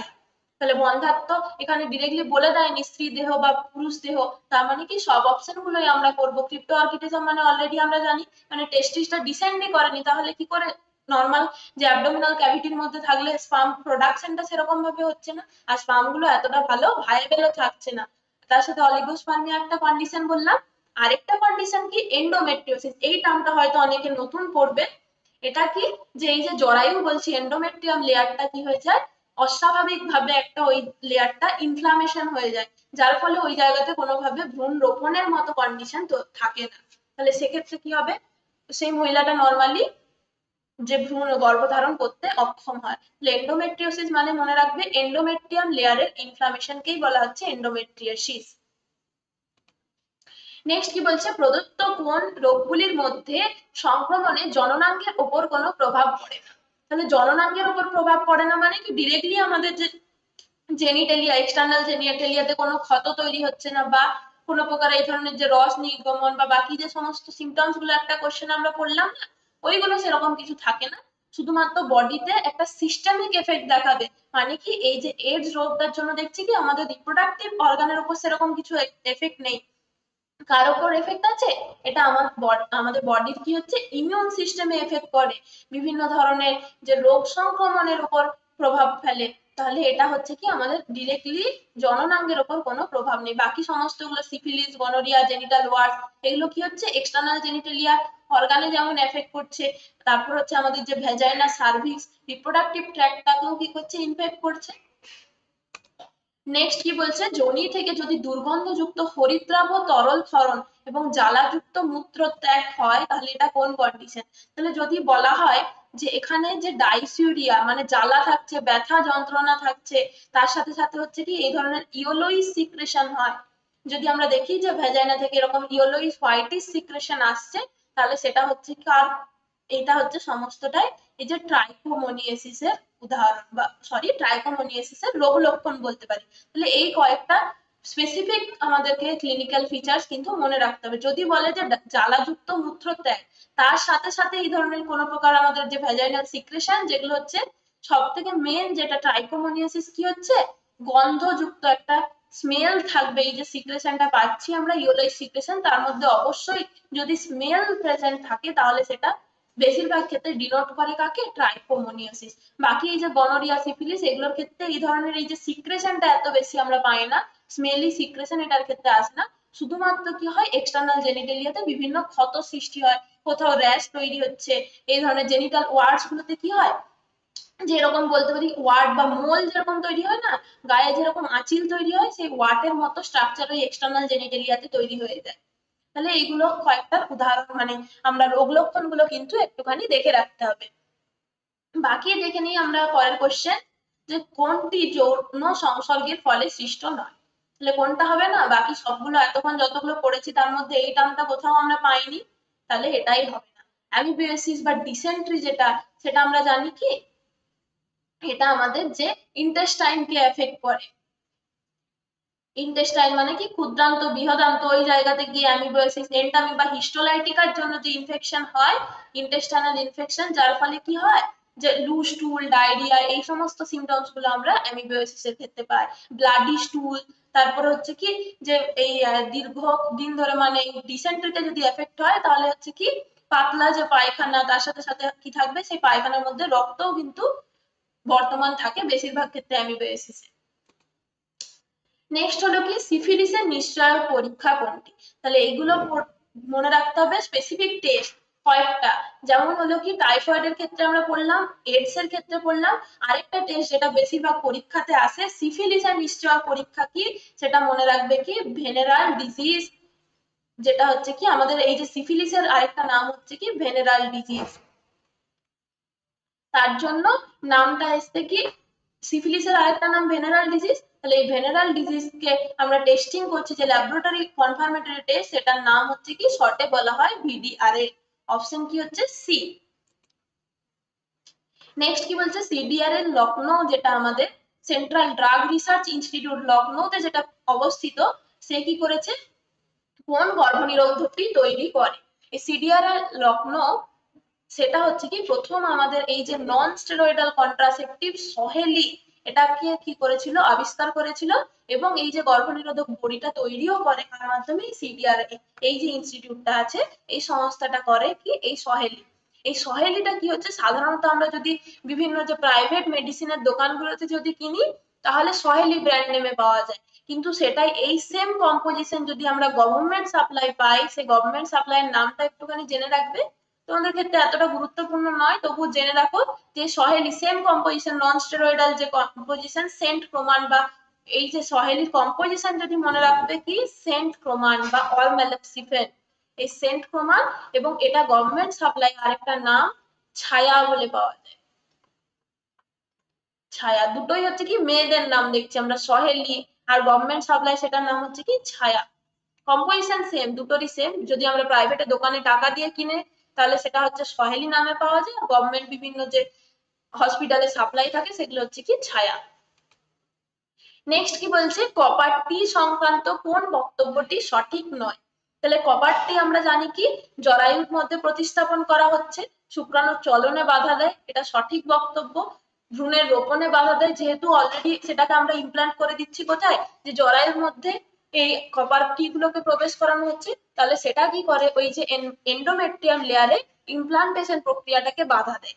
তার সাথে সাথে হচ্ছে কি প্রথম যখন আমাদের কপার টি ইনসার্শন করা হচ্ছে তার 10 থেকে 20 দিন পর্যন্ত রিস্ক থাকে সেখানে, যেহেতু একটা সেটা আমাদের বাইরের ফরেন বডি, তাহলে সে বডিতে গিয়ে সেটা ইনফেকশন 20 ডেজ পর্যন্ত, যে প্রথম প্রথম যখন কপারটি প্রবেশ করানো হচ্ছে কিছুদিন পর্যন্ত রিস্ক থাকে ইনফেকশন হওয়ার, তার জন্য অ্যান্টিবায়োটিক বিভিন্ন একটা রুটিন অ্যান্টিবায়োটিক দিয়ে দেওয়া হয়। যখন কপারটি প্রবেশ করানো হয় 5 থেকে 10 দিনের একটা অ্যান্টিবায়োটিক কোর্স দিয়ে দেওয়া হয় যাতে সেই ইনফেকশনটাকে প্রিভেন্ট করা যায়, তাহলে এটাও হবে। কিন্তু এই যে বলেছে জরায়ু প্রান্তে আমরা বললাম কি যে কম অ্যামাউন্টে, ভেরি লো অ্যামাউন্টে ডেইলি একটা কপার আয়ন রিলিজ করতে থাকে, সেই কপারটা আয়নিত হয়। এখানে বলেছে কত সারাদিনে 100 mg, এটা ভুল আছে। 100 মিউজি মাইক্রোগ্রামে রিলিজ হয়। এমজি তে 100 mg মানে তো প্রচুর পরিমাণে, 100 mg কখনোই রিলিজ হবে না, 100 মাইক্রোগ্রামে রিলিজ হয়, 10⁻⁻⁶ মাইক্রোগ্রামে রিলিজ হবে। এটা সবসময় মনে রাখবে যে ডেলি কপারটি থেকে কতটা অ্যামাউন্টে রিলিজ হয়, সেটা হচ্ছে 100 মাইক্রোগ্রামে। অপশন কোনটা তাহলে হবে এ, এটাই হচ্ছে কি আমাদের ভুল। নেক্সট কি বলছে মহিলাদের গর্ভনিরোধক পদ্ধতিটি হলো, তাহলে মহিলাদের ক্ষেত্রে কি কি ইউজ করতে পারি আমরা? মহিলাদের ক্ষেত্রে আইইউডি ইউজ করতে পারি। মহিলাদের ক্ষেত্রে তার মানে আমরা ডায়াফ্রামও ইউজ করতে পারি, দুটো অপশনই হবে। এখানে কিন্তু আমাদের ভুল আছে, ক্যাটাগরি 1 এর যেহেতু কোশ্চেন, আমরা কিন্তু বেরিয়ার মেথডের মধ্যে এই যে ডায়াফ্রাম পড়েছি এটাও কি মহিলাদের ক্ষেত্রে ইউজ করছি আমরা। মহিলাদের যে সার্ভাইকাল রিজিয়নের ওই জায়গাতে কি হয় ডায়াফ্রামটা প্রবেশ করানো হয়, আর আইইউডি তো অবশ্যই জরায়ুতে প্রবেশ করানো হবে। তাহলে এখানে আমরা এ আর সি দুটোই অ্যান্সার করছি। বাকি বহিষ্করণ মানে কি অ্যাবর্শন, তাহলে অ্যাবর্শনটা গর্ভ নিরোধক পদ্ধতি নয়, এটা হচ্ছে কি গর্ভপাত করানো হয়। যদি ভ্রূণটাকে আমরা টার্মের আগেই সেটাকে আমরা গর্ভপাত করানো হয় সেটাকে বলা হয় বহিষ্করণ। আর ভ্যাসেক্টমি তো জানি পুরুষদের ক্ষেত্রে আমাদের যে পার্মানেন্ট মেথড হচ্ছে কি ভ্যাসেক্টমি। তো এখানে আমরা দুটো অপশনই কিন্তু কারেক্ট পাচ্ছি, তাই দুটোই করলাম অ্যান্সার। নেক্সট কি বলছে, প্রদত্ত কোনটি গর্ভনিরোধকের একটি অস্থায়ী উপায়? তাহলে কোনটি হবে অস্থায়ী উপায়? ভ্যাসেক্টমি টিউবাক্টমি জানি স্থায়ী পদ্ধতি, আর হিস্টেরেক্টমি মানে কি যদি জরায়ুকেই কেটে বাদ দেওয়া হয়, তাহলে জরায়ুকে কেটে বাদ দেওয়ার যে অপারেশনটা তাকে বলা হয় কি হিস্টেরেক্টমি। তাহলে হিস্টেরেক্টমি যদি জরায়ু বাদ চলে যায় তাহলে আর কখনো মানে গর্ভধারণ তো সে করতে পারবে না সেই মহিলাটা, তাহলে সেটাও একটা আমাদের স্থায়ী গর্ভনিরোধনের পথ। তাহলে অস্থায়ী উপায় বলেছে কি, অস্থায়ী উপায়ের মধ্যে কি পড়বে, কপারটি, যেগুলো হচ্ছে আমাদের ইন্ট্রাইউটেরাইন ডিভাইসের মধ্যে পড়ে। নেক্সট কি বলছে, যে পদ্ধতির দ্বারা প্রজেস্টেরন এবং ইস্ট্রাডাওয়েলের সমাহারে গঠিত গর্ভনিরোধক বড়ি ডিম্বাণু নিঃসরণে বাধা দেয় তা হলো। আচ্ছা, তার মানে এটা বলতে চাইছে কি আমাদের কম্বাইন্ড পিলস এর কথা জানতে চাইছে। কম্বাইন্ড পিলস মানে জানি কি, একটা প্রজেস্টেরন কম্পোনেন্ট থাকবে, সেটা থাকে কি প্রজেস্টেরন কম্পোনেন্টটা সাধারণত যেগুলো আমরা কম্বাইন্ড পিলে দেখি, লিভোনর্জেস্ট্রল থাকে একটা সিনথেটিক প্রজেস্টেরন, তার সাথে সাথে হচ্ছে সিনথেটিক ইস্ট্রোজেন, সেটার নাম হচ্ছে কি ইস্ট্রাডায়োল। ইস্ট্রাডায়োলটা হচ্ছে সিনথেটিক ইস্ট্রোজেন। এই দুটো কম্পোনেন্ট থাকে কম্বাইন্ড পিলস এর ক্ষেত্রে। তাহলে তারা কি করবে, তারা কি করে যে ইস্ট্রোজেনের নেগেটিভ ফিডব্যাকের মাধ্যমে ফলিকুলার পরিস্ফুরণের জন্য প্রয়োজনীয় ইস্ট্রোজেনের নেগেটিভ ফিডব্যাক, আচ্ছা, ডিম্বাণু নিঃসরণে বাধা দেয় তা হলো। তার মানে কোন পদ্ধতি এটা হবে, কারণ কি ইস্ট্রোজেনের নেগেটিভ ফিডব্যাক মেকানিজমে আমরা কি হয় এফএসএইচ রিলিজটাকে কমিয়ে দেয়। এফএসএইচটা যদি সাপ্রেস থাকে তাহলে অবশ্যই ফলিকুলার ডেভেলপমেন্ট হবে না, ফলিকুলার পরিস্ফুরণটাকে বাধা দেবে, এটা ঠিক আছে। তার সাথে সাথে কি হবে, আরেকটা বললাম কি আমরা কম্বাইন্ড পিলসে যে ডিম্বাণু নিঃসরণের জন্য প্রয়োজনীয় এফএসএইচ এলএইচ এই দুটোকে ক্ষরণে বাধা দেবে। এই কি হবে অপশন এ এবং সরি অপশন এ এবং সি, মানে দুটো অপশনই কি হচ্ছে আমাদের উভয়ই সঠিক হবে। কারণ কি আমরা ওভুলেশন প্রিভেন্ট করা আর তার সাথে ফলিকুলার ডেভেলপমেন্ট প্রিভেন্ট করা, এই দুটো হচ্ছে মেন আমাদের যে ওরাল কন্ট্রাসেপটিভ পিলের মেন ফাংশন, মনে রাখবে। কখনোই এই যে রোপণের জন্য অত্যাবশ্যকীয় জরায়ু শারীরবৃত্তীয় পরিবর্তন এগুলো সাধারণত আইউডির দ্বারা হয়। যদিও আমরা সেকেন্ডারি ফাংশন বলি, ওসিপি সেকেন্ডারি ফাংশন হতে পারে কিন্তু কখনোই প্রাইমারি ফাংশন নয়। এই কাজটা কারা করে, ইন্ট্রাইউটেরাইন বিভিন্ন ডিভাইস গুলো। নেক্সট আমাদের স্তম্ভ মেলানোর কোশ্চেন। এই কোশ্চেন গুলো তোমরা তাহলে এখন অলরেডি এই যে প্রত্যেকটা টপিক আমরা আলোচনা করেছি তাহলে ইজিলি করতে পারবে। দেখি তাড়াতাড়ি এগুলোকে তাহলে শেষ করি। ডায়াফ্রাম কি হবে, ডায়াফ্রাম যে সার্ভিক্সকে আবৃত করে শুক্রাণুর প্রবেশে বাধা দেয়, এটা হবে। গর্ভনিরোধক বড়ি কি করে, ওভুলেশন ও রোপণে বাধা দেয়, এটা হবে। না প্রসবের পর রজতচক্র এটা হবে না, এটা হবে প্রথমেরটা হবে। ওভুলেশন যেটা আমরা বললাম প্রাইমারি ফাংশন, তার সাথে সাথে ইমপ্লান্টেশনকে বাধা দেবে, সেকেন্ডারি ফাংশন। আর কি হচ্ছে ইন্ট্রাইউটেরাইন ডিভাইস, সে কি করবে জরায়ুতে শুক্রাণুর ফ্যাগোসাইটোসিস বৃদ্ধি করবে। যেহেতু বলেছি স্পার্মিসাইডাল এফেক্ট আছে, তাহলে ফ্যাগোসাইটোসিস পদ্ধতিতে কি করবে, সেই স্পার্ম গুলোকে ধ্বংস করে দিচ্ছে, স্পার্মিসাইড হিসেবে কাজ করছে। ল্যাকটেশনাল অ্যামেনোরিয়া জানি যে প্রসবের পর 6 মাস পর্যন্ত যে ওভুলেশন এবং রজতচক্রের অনুপস্থিতি, তাহলে এটা কোনটা কোনটা হলো আমাদের এর 4 বি এর 1, এর 4 বি এর 1 কোনটা হবে, এর 4 বি এর 1 দুটোতেই আছে, বাকিগুলো দেখি। সি এর হচ্ছে 2, সি এর 2 মানে অপশন এটা হচ্ছে লাস্ট ডি। এগুলো আশা করছি ক্লিয়ার, এগুলো বেশি বোঝানোর মতো কিছু জিনিস নেই এখানে। এরপর বলেছে কি বিবৃতি, বিবৃতিতে কি হবে যে সহযোগী জননগত প্রযুক্তি, যে এআরটির সাহায্যে নিঃসন্তান পিতামাতা জননগত অসুবিধা দূরীকরণের মাধ্যমে সন্তান লাভে সমর্থ হয়। সঠিক আছে, যাদের ক্ষেত্রে বিভিন্ন ধরনের এরকম স্টেরিলিটি বা বন্ধ্যাত্বতার কারণ থেকে থাকে সেই সমস্ত মা পিতামাতারা বা দম্পতি সন্তান জন্মগ্রহণ করাতে পারে। আর কি হচ্ছে নিয়মিত এবং স্বাভাবিক যৌন জীবনযাপনের পরেও যদি জননগত গঠনগত ত্রুটির ফলে কোনো দম্পতি সন্তান ধারণে ব্যর্থ হয়, এটাও ঠিক আছে যে তারা স্বাভাবিক নর্মাল লাইফ লিড করছে, নর্মাল ভাবে তাদের যে যৌন মিলন হলেও বিভিন্ন যে জননগত যদি ত্রুটি থাকে, জননতন্ত্রের গঠনগত যদি ত্রুটি থাকে তাহলে তারা সন্তান ধারণে ব্যর্থ হয়। দুটোই কারেক্ট আছে, কিন্তু আমরা দেখছি কি এই যে বিবৃতিটা আছে তার কারণকে কিন্তু এটা ব্যাখ্যা করতে পারছে না। দুটোই আলাদা আলাদা ভাবে তাদের যে ইনফরমেশন গুলো কারেক্ট আছে, কিন্তু কখনোই এই যে তারা সন্তান লাভে সমর্থ হচ্ছে এই একটির মাধ্যমে, তার কারণ কি এটা, এটা কখনোই তারা কারণ হতে পারে না। এটার কারণ কি হতো যে তারা বিভিন্ন যদি বলতো এখানে যে বিভিন্ন মেথড গুলো ইউজ করছি যার ফলে তারা সন্তান লাভে সমর্থ হচ্ছে, তাহলে কারেক্ট হতো। তাহলে দুটোই কারেক্ট, কিন্তু ব্যাখ্যা দেবে না, কোনোটাই কারোর এক্সপ্লানেশন হিসেবে অপশন বি হবে, এক্সপ্লানেশন দেয় না, ব্যাখ্যা দেয় না। দুটো আলাদা আলাদা ভাবে কারে, কিন্তু এরা একে অপরের এক্সপ্লানেশন দেয়। নেক্সট কি বলছে, এই যে কোশ্চেন তোমাদেরকে আগে অ্যান্সারে লিখতে বলেছিলাম, তাহলে এটা অলরেডি আশা করছি সবাই লিখেছো, যে ভারত সরকার প্রথম লিগালাইজ করেছিল মেডিকেল টার্মিনেশন অফ প্রেগন্যান্সিকে কত খ্রিস্টাব্দে? 1971 খ্রিস্টাব্দে। সেটাও হচ্ছে কি স্পেসিফিক কিছু টার্ম এন্ড ক্লজ দিয়ে দিয়েছে, যে কিছু কিছু স্পেসিফিক কন্ডিশন থাকলেই এবং ডাক্তারের পরামর্শ যদি থাকে, ডাক্তার যদি সেই যে পার্টিকুলার কন্ডিশন গুলোর মধ্যে পড়ে, তাহলেই শুধুমাত্র এমটিপি পসিবল, তাছাড়া নয়। যে ভ্রূণটার মধ্যে কোনো প্রকার সমস্যা আছে, তার যদি সেই বাচ্চাটা যদি জন্মায়, তাহলে তার মধ্যে বিভিন্ন সমস্যা দেখা যাবে, জিনগত ত্রুটি বা ডিজিজ কন্ডিশন আছে, সেই স্পেসিফিক কিছু কন্ডিশনেই কিন্তু এমটিপি কে লিগালাইজ করা হয়েছে। নেক্সট কি বলেছে, যে প্রদত্ত কোন বিবৃতিটি টেস্ট টিউব বেবি সংক্রান্ত সঠিক? তাহলে টেস্ট টিউব বেবিতে আমরা কি দেখলাম, যে টেস্ট টিউবের মধ্যে শুক্রাণু এবং ডিম্বাণুকে সংগ্রহ করা হচ্ছে এবং তাদেরকে আর্টিফিশিয়াল ওয়েতে মিক্স করে আমরা জাইগোট তৈরি করা, জাইগোট সৃষ্টি করা হচ্ছে। অপশন এটাই হবে আমাদের। বাকি সেন্ট্রিফিউগেশন পদ্ধতি কাজে লাগে না। তারপর বলেছে কি, জাইগোট গঠনের জন্য প্রণোদিত করা হয়, নির্দিষ্ট নিয়ন্ত্রিত অবস্থায় জাইগোট গঠনের জন্য শুক্রাণু এবং ডিম্বাণুকে প্রণোদিত করা হয়। প্রণোদিত মানে কি, সেটাকে স্টিমুলেট করা হচ্ছে। স্টিমুলেট করার কোনো প্রয়োজন হয় না, যদি আমরা ডিরেক্ট সেই টেস্ট টিউবের মধ্যে স্পার্ম একটা এনভায়রনমেন্টাল কন্ডিশন দিয়ে দিচ্ছি, যে ফিমেল ফ্যালোপিয়ান টিউবের যে এনভায়রনমেন্ট ছিল, সেম এনভায়রনমেন্ট যদি আমরা প্রোভাইড করি, টেম্পারেচার থেকে শুরু করে স্পেসিফিক যে ওখানকার হরমোনাল কন্ডিশন, সেইগুলোকে যদি দিয়ে দেই, তাহলে ডিরেক্ট ডিম্বাণু আর শুক্রাণুকে যদি দেওয়া হয়, সেটা নিজেদের মধ্যে ফার্টিলাইজেশন করবে এবং জাইগোট তৈরি করবে।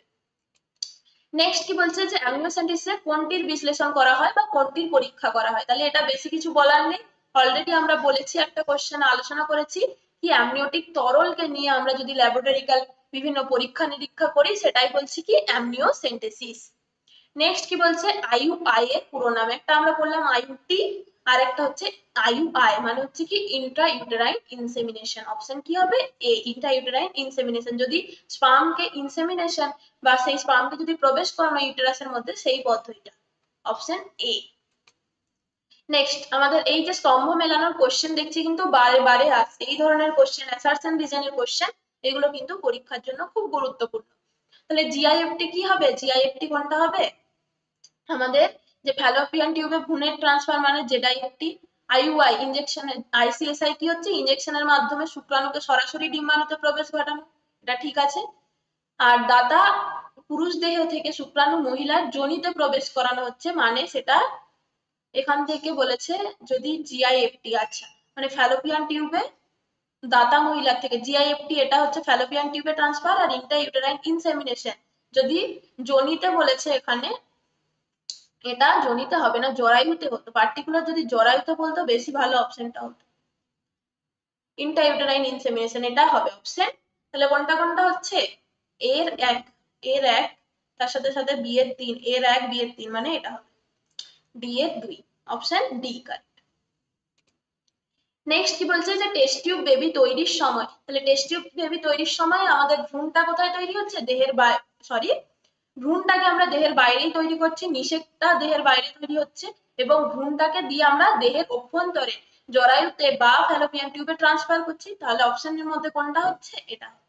দেহের বাইরে নিষেক হচ্ছে, জাইগোট তৈরি হয়ে যাচ্ছে নিষেকের মাধ্যমে, দিয়ে সেই জাইগোটটা বা আর্লি স্টেজে ভ্রূণটাকে আমরা দেহের অভ্যন্তরে স্থানান্তর করে দিচ্ছি, দিয়ে নর্মাল ইমপ্লান্টেশন হবে। ভ্রূণটা 9 মাস 7 দিন যেরকম ভাবে পুরো জেস্টেশনাল পিরিয়ডে সেই মাতৃগর্ভে বেড়ে উঠছে এবং তারপর ডেলিভারি হবে, সেটা নর্মাল কন্ডিশন। শুধুমাত্র যে জাইগোট তৈরি হওয়া এবং জাইগোটটাকে স্থানান্তর করা, ওই পর্যন্ত আমাদের প্রসেস ছিল কি টেস্ট টিউব বেবি বা আইভিএফ প্রসেস। নেক্সট কি বলছে, যে টেস্ট টিউব বেবি উৎপাদনে সংগৃহীত শুক্রাণুগুলিকে কত তাপমাত্রায় রাখতে হবে? এটা একটা ইম্পর্টেন্ট কোশ্চেন। তাহলে বললাম কি, ওখানকার যে এনভায়রনমেন্টটা দিচ্ছি, ওখানকার যে কেমিক্যাল কম্পোজিশনটা দিচ্ছি বা কেমিক্যাল এনভায়রনমেন্টটা দিচ্ছি, বাকি ফিজিক্যাল এনভায়রনমেন্ট দিচ্ছি, পুরোটাই কি হচ্ছে? As like Fallopian tube, as like Fallopian tube. তাহলে ফ্যালোপিয়ান টিউব আমাদের বডির মধ্যের একটা স্ট্রাকচার, মানে তার টেম্পারেচারটা কি হবে? বডির যেটা ইন্টারনাল টেম্পারেচার, মানে কি নর্মাল আমাদের যদি human temperature, human body temperature কত হয়? 37 থেকে 37.5 ডিগ্রি সেন্টিগ্রেড, এই টেম্পারেচারটা। তাহলে ফ্যালোপিয়ান টিউবের টেম্পারেচার এটাই থাকে নর্মাল বডি টেম্পারেচার, তাহলে সবসময় আমাদের আইভিএফ বা টেস্ট টিউব বেবির ক্ষেত্রেও এই টেম্পারেচারটাই প্রদান করতে হবে বা আর্টিফিশিয়াল ওয়েতে এই টেম্পারেচারটাকে মেনটেন করতে হবে। এটা সবাই মনে রাখবে, খুব ইম্পর্টেন্ট এটা। নেক্সট কি বলছে, প্রদত্ত বক্তব্যগুলির মধ্যে কোন বক্তব্যটি সঠিক নয়, তাহলে সঠিক নয় মানে ইনকারেক্ট জানতে চেয়েছে। তারপরে বলেছে কি, তাহলে বন্ধ্যাত্ব দূরীকরণে সহায়ক প্রযুক্তিগুলির মধ্যে জেডআইএফটি সাফল্য সবচেয়ে বেশি। ঠিক আছে, কারণ কি আমরা বর্তমানে যে আইভিএফ মেথডটা সব থেকে বহুল প্রচলিত এবং এটার যে সাফল্য সব থেকে বেশি, আইভিএফ এর মধ্যে যেহেতু জেডআইএফটি, এটা কারেক্ট আছে। আবার বলেছে কি, এলাইজা টেস্টের মাধ্যমে এইডস হেপাটাইটিস রোগের নির্ণয় সম্ভব, এটাও সঠিক আছে। তারপর বলেছে কি, সহেলি হলো স্টেরয়েড যুক্ত গর্ভনিরোধক বড়ি, এটা ভুল, তার মানে এটাই অপশন হবে। এটা কি নন স্টেরয়েডাল বড়ি, সবসময় বললাম কি নন স্টেরয়েডাল, স্টেরয়েড যুক্ত বলেছে মানে এটাই ভুল হবে। বাকি ভ্যাসেকটমি, টিউব্যাক্টমি এগুলো হচ্ছে আমাদের স্থায়ী গর্ভধারক পদ্ধতি, এগুলোর কোনো সেরকম পার্শ্ব প্রতিক্রিয়া, যেমন আমাদের যদি বলি ওরাল কন্ট্রাসেপটিভ যে পিল গুলো, সেগুলো যদি দীর্ঘদিন খাওয়া হয়, বডিতে ওয়েট গেইন থেকে শুরু করে বিভিন্ন প্রকার আমাদের যে হরমোনাল ইমব্যালেন্স, অনেক কিছু সাইড এফেক্টস আছে, কিন্তু এই যে পার্মানেন্ট মেথড টিউব্যাক্টমি ভ্যাসেকটমি এর কোনো কিন্তু সাইড এফেক্টস নেই। তাহলে অপশন আমরা সি কারেক্ট করলাম। নেক্সট আর কয়েকটা কোশ্চেন, আর হয়তো 2-3টে কোশ্চেন বাকি আছে, তাড়াতাড়ি করে নি, দিয়ে আজকের ক্লাসটা আমরা এখানে তাহলে শেষ করব। চলো সবাই এই কোশ্চেন গুলো একটুখানি মন দিয়ে করে নাও। কি বলছে আমাদের বিবৃতি একে, যে দাতার দেহ থেকে ডিম্বাণু সংগ্রহ করে ফ্যালোপিয়ান নালীতে ট্রান্সফার করাকে বলা হচ্ছে ইন্ট্রাইউটেরাইন ট্রান্সফার। ভুল, এটা কি হচ্ছে ডিম্বাণু সংগ্রহ করে বলেছে, তার মানে জিআই, ভুল আছে প্রথমেরটা। তারপর বলেছে আইসিএসআই পদ্ধতিতে সুস্বাস্থ্য সম্পন্ন দাতার দেহ থেকে সিমেন সংগ্রহ করে কৃত্রিম উপায়ে স্ত্রীদেহের যোনি বা জরায়ুতে প্রবেশ করানো, মানে সেটা হচ্ছে কি ইন্ট্রাইউটেরাইন ইনসেমিনেশন, তার মানে এটাও ভুল আছে আইসিএসআই। তাহলে দুটোই ভুল, বিবৃতি 1 এবং 2 উভয়ই ভুল, অপশন কি হচ্ছে এ। নেক্সট কি বলছে, যে গর্ভনিরোধক বড়ি সার্ভাইকাল মিউকাসের মানের পরিবর্তন ঘটায়, যার ফলে শুক্রাণুর অনুপ্রবেশ ঘটতে পারে না। ঠিক আছে, এটা ঠিক আছে। নেক্সট কি বলছে, যে গর্ভনিরোধক বড়ি স্ত্রীদের যোনিতে সিমেনের অনুপ্রবেশে বাধা দান করে, এটা ভুল। কারণ কি, এই যে যোনিতে সিমেনের অনুপ্রবেশকে বাধা দেবে সেগুলো কারা, বেরিয়ার মেথড, মানে কন্ডম, ফেমিডন, সার্ভাইকাল ক্যাপ, এই সমস্ত। তার মানে আমাদের প্রথমের বিবৃতিটা সঠিক আছে, কারণ এটা একটা মোড অফ অ্যাকশন দেখেছিলাম আমরা, ওসিপির একটা মোড অফ অ্যাকশনে 3 নম্বর যে মোড অফ অ্যাকশন ছিল কি সার্ভাইকাল মিউকাস প্লাগ তৈরি করে, তাহলে সেটা ঠিক আছে। কিন্তু এই যে অপশনটা বলেছে এটা বেরিয়ার মেথডের মাধ্যমে পসিবল, তাহলে অপশন কি হলো, বিবৃতি এ সঠিক কিন্তু বিবৃতি 2 ভুল, অপশন বি। নেক্সট আবার আমাদের বিবৃতি আর assertion reason question, zygote intrafallopian transfer প্রক্রিয়ায় স্ত্রী দেহে ফ্যালোপিয়ান নালীতে জাইগোটে স্থানান্তর ঘটানো হয়। ঠিক আছে, এটি একটি ইন ভিভো নিষেক পদ্ধতি, ইন ভিভো নিষেক পদ্ধতি, জেডআইএফটি। তার মানে আমাদের বলতে চাইছে ইন ভিভোতে মানে বডির ভেতরে গিয়ে নিষেক হচ্ছে, এটা ভুল আছে। এটা কি ইনভিট্রো, আইভিএফ ইনভিট্রো পদ্ধতি। কারণ কি, জাইগোটটা অলরেডি আমাদের দেহের বাইরেই তৈরি হয়ে গেছে। ইন ভিভো নিষেক পদ্ধতিতে কি হবে, যদি বলতো আমাদের জিআইএফটি করা হচ্ছে, মানে গ্যামেটটাকে শুধুমাত্র ট্রান্সফার করা হচ্ছে, আর বডির নিজের বডির মধ্যে ফ্যালোপিয়ান টিউবের মধ্যে যদি নিষেক সম্পন্ন হয়, তাহলে তাকে বলবো ইন ভিভো, মানে বডিতে নর্মাল যে আমাদের ফ্যালোপিয়ান টিউবের মধ্যে নিষেক সম্পন্ন হচ্ছে সেই পদ্ধতিটা হচ্ছে ইন ভিভো পদ্ধতি। আর এখানে বলেছে জেডআইএফটি মানে বাইরে, দেহের বাইরেই অলরেডি ইন ভিট্রো পদ্ধতিতে তৈরি হয়ে গেছিল, তার মানে বিবৃতি অ্যাসারশনটা সঠিক কিন্তু এটা ভুল, এ সঠিক কিন্তু আর ভুল। তাহলে আমরা দেখছি এই ধরনের বিবৃতি দেওয়া কোশ্চেন আর অ্যাসারশন রিজন কোশ্চেন, এগুলো কিন্তু খুব ভালোভাবে পড়তে হবে, না হলে একটা অ্যান্সার কিন্তু কয়েক সেকেন্ডের মধ্যে ভুল হয়ে যাবে। যে প্রত্যেকটা অপশনকে অ্যাসারশন রিজনকে পড়তে হবে, আবার সেটা যে সেটার কারেক্ট এক্সপ্লানেশন কিনা সেটাও আমাদেরকে ঠিক করতে হবে, তবে একটা অ্যান্সার হবে। তাহলে এই ধরনের কোশ্চেন গুলো কিন্তু একটুখানি টাইম কনজিউমিং, তাই ভেবে চিন্তে অ্যান্সার করবে। বাকি কোশ্চেন গুলোতে তোমরা যেগুলো হচ্ছে এক লাইনের কোশ্চেন থাকবে, সেখানে যেমন টাইমটাকে বাঁচাচ্ছ, এই ধরনের কোশ্চেনে কিন্তু একটুখানি টাইম নেবে, তবুও ভেবে চিন্তে কোশ্চেনের অ্যান্সার করবে। হঠাৎ করে মানে একটা অপশন দেখলে দিয়ে করে দিলে সেটার কারেক্ট এক্সপ্লানেশন কিনা সেটাও কিন্তু ভাবতে হবে আমাদেরকে। তাহলে চলো, এই হচ্ছে আমাদের লাস্ট কোশ্চেন আজকে, 82 এর কোশ্চেন এবং এই চ্যাপ্টারের লাস্ট কোশ্চেন। এটা সবাই বলো দেখি অ্যান্সার কি হবে, যে মাতৃদেহ থেকে আমরা অ্যামনিওসিনথেসিসের জন্য যে কালেক্ট করছি ফ্লুইডটা, অ্যামনিওটিক ফ্লুইডটা কতটা পরিমাণে নেওয়া হচ্ছে, এটা সবসময় কত হয়, 10 to 20 ml কালেক্ট করা হয়। তাহলে এই যে সিরিঞ্জের মাধ্যমে একটা একদম বলতে পারি কি ফাইন নিডিল একদম, সেটাকে ডিরেক্ট যে জরায়ুর মধ্যে প্রবেশ করানো হচ্ছে, দিয়ে জরায়ুর মধ্যে কি আছে সেই অ্যামনিওটিক ক্যাভিটি থেকে সিরিঞ্জের মাধ্যমে আমরা অ্যামনিওটিক ফ্লুইড এই 10 to 20 ml কালেক্ট করে নিলাম, দিয়ে বিভিন্ন ধরনের ল্যাবরেটরিক্যাল টেস্ট। তাহলে থ্যাংক ইউ সবাইকে আজকের ক্লাসটা করার জন্য। এবং এই ক্লাসের মধ্যে আমরা মেন জিনিস যেগুলো পড়লাম কি, এক হচ্ছে আমাদের অ্যাসিস্টেড রিপ্রোডাক্টিভ টেকনোলজি, তার সাথে হচ্ছে আইভিএফ মেথড, অ্যামনিওসেন্টেসিস, কিছু কিছু হচ্ছে আমাদের কন্ট্রাসেপটিভ মেথডের কোশ্চেন, সমস্ত পদ্ধতিগুলো আলোচনা করেছি। তাহলে এই কোশ্চেনগুলো আর এই পার্টিকুলার টপিকগুলোকে খুব ভালোভাবে পড়বে, এবং কোনো ডাউট থাকলে অবশ্যই গিয়ে কমেন্ট সেকশনে জানাবে। পরবর্তীতে তাহলে আমরা অন্য একটা চ্যাপ্টারের এমসিকিউ নিয়ে আবার আলোচনা করব। সবাই ভালো থাকবে এবং খুব ভালোভাবে পরীক্ষার জন্য প্রিপারেশন নিতে থাকো। থ্যাংক ইউ সবাইকে।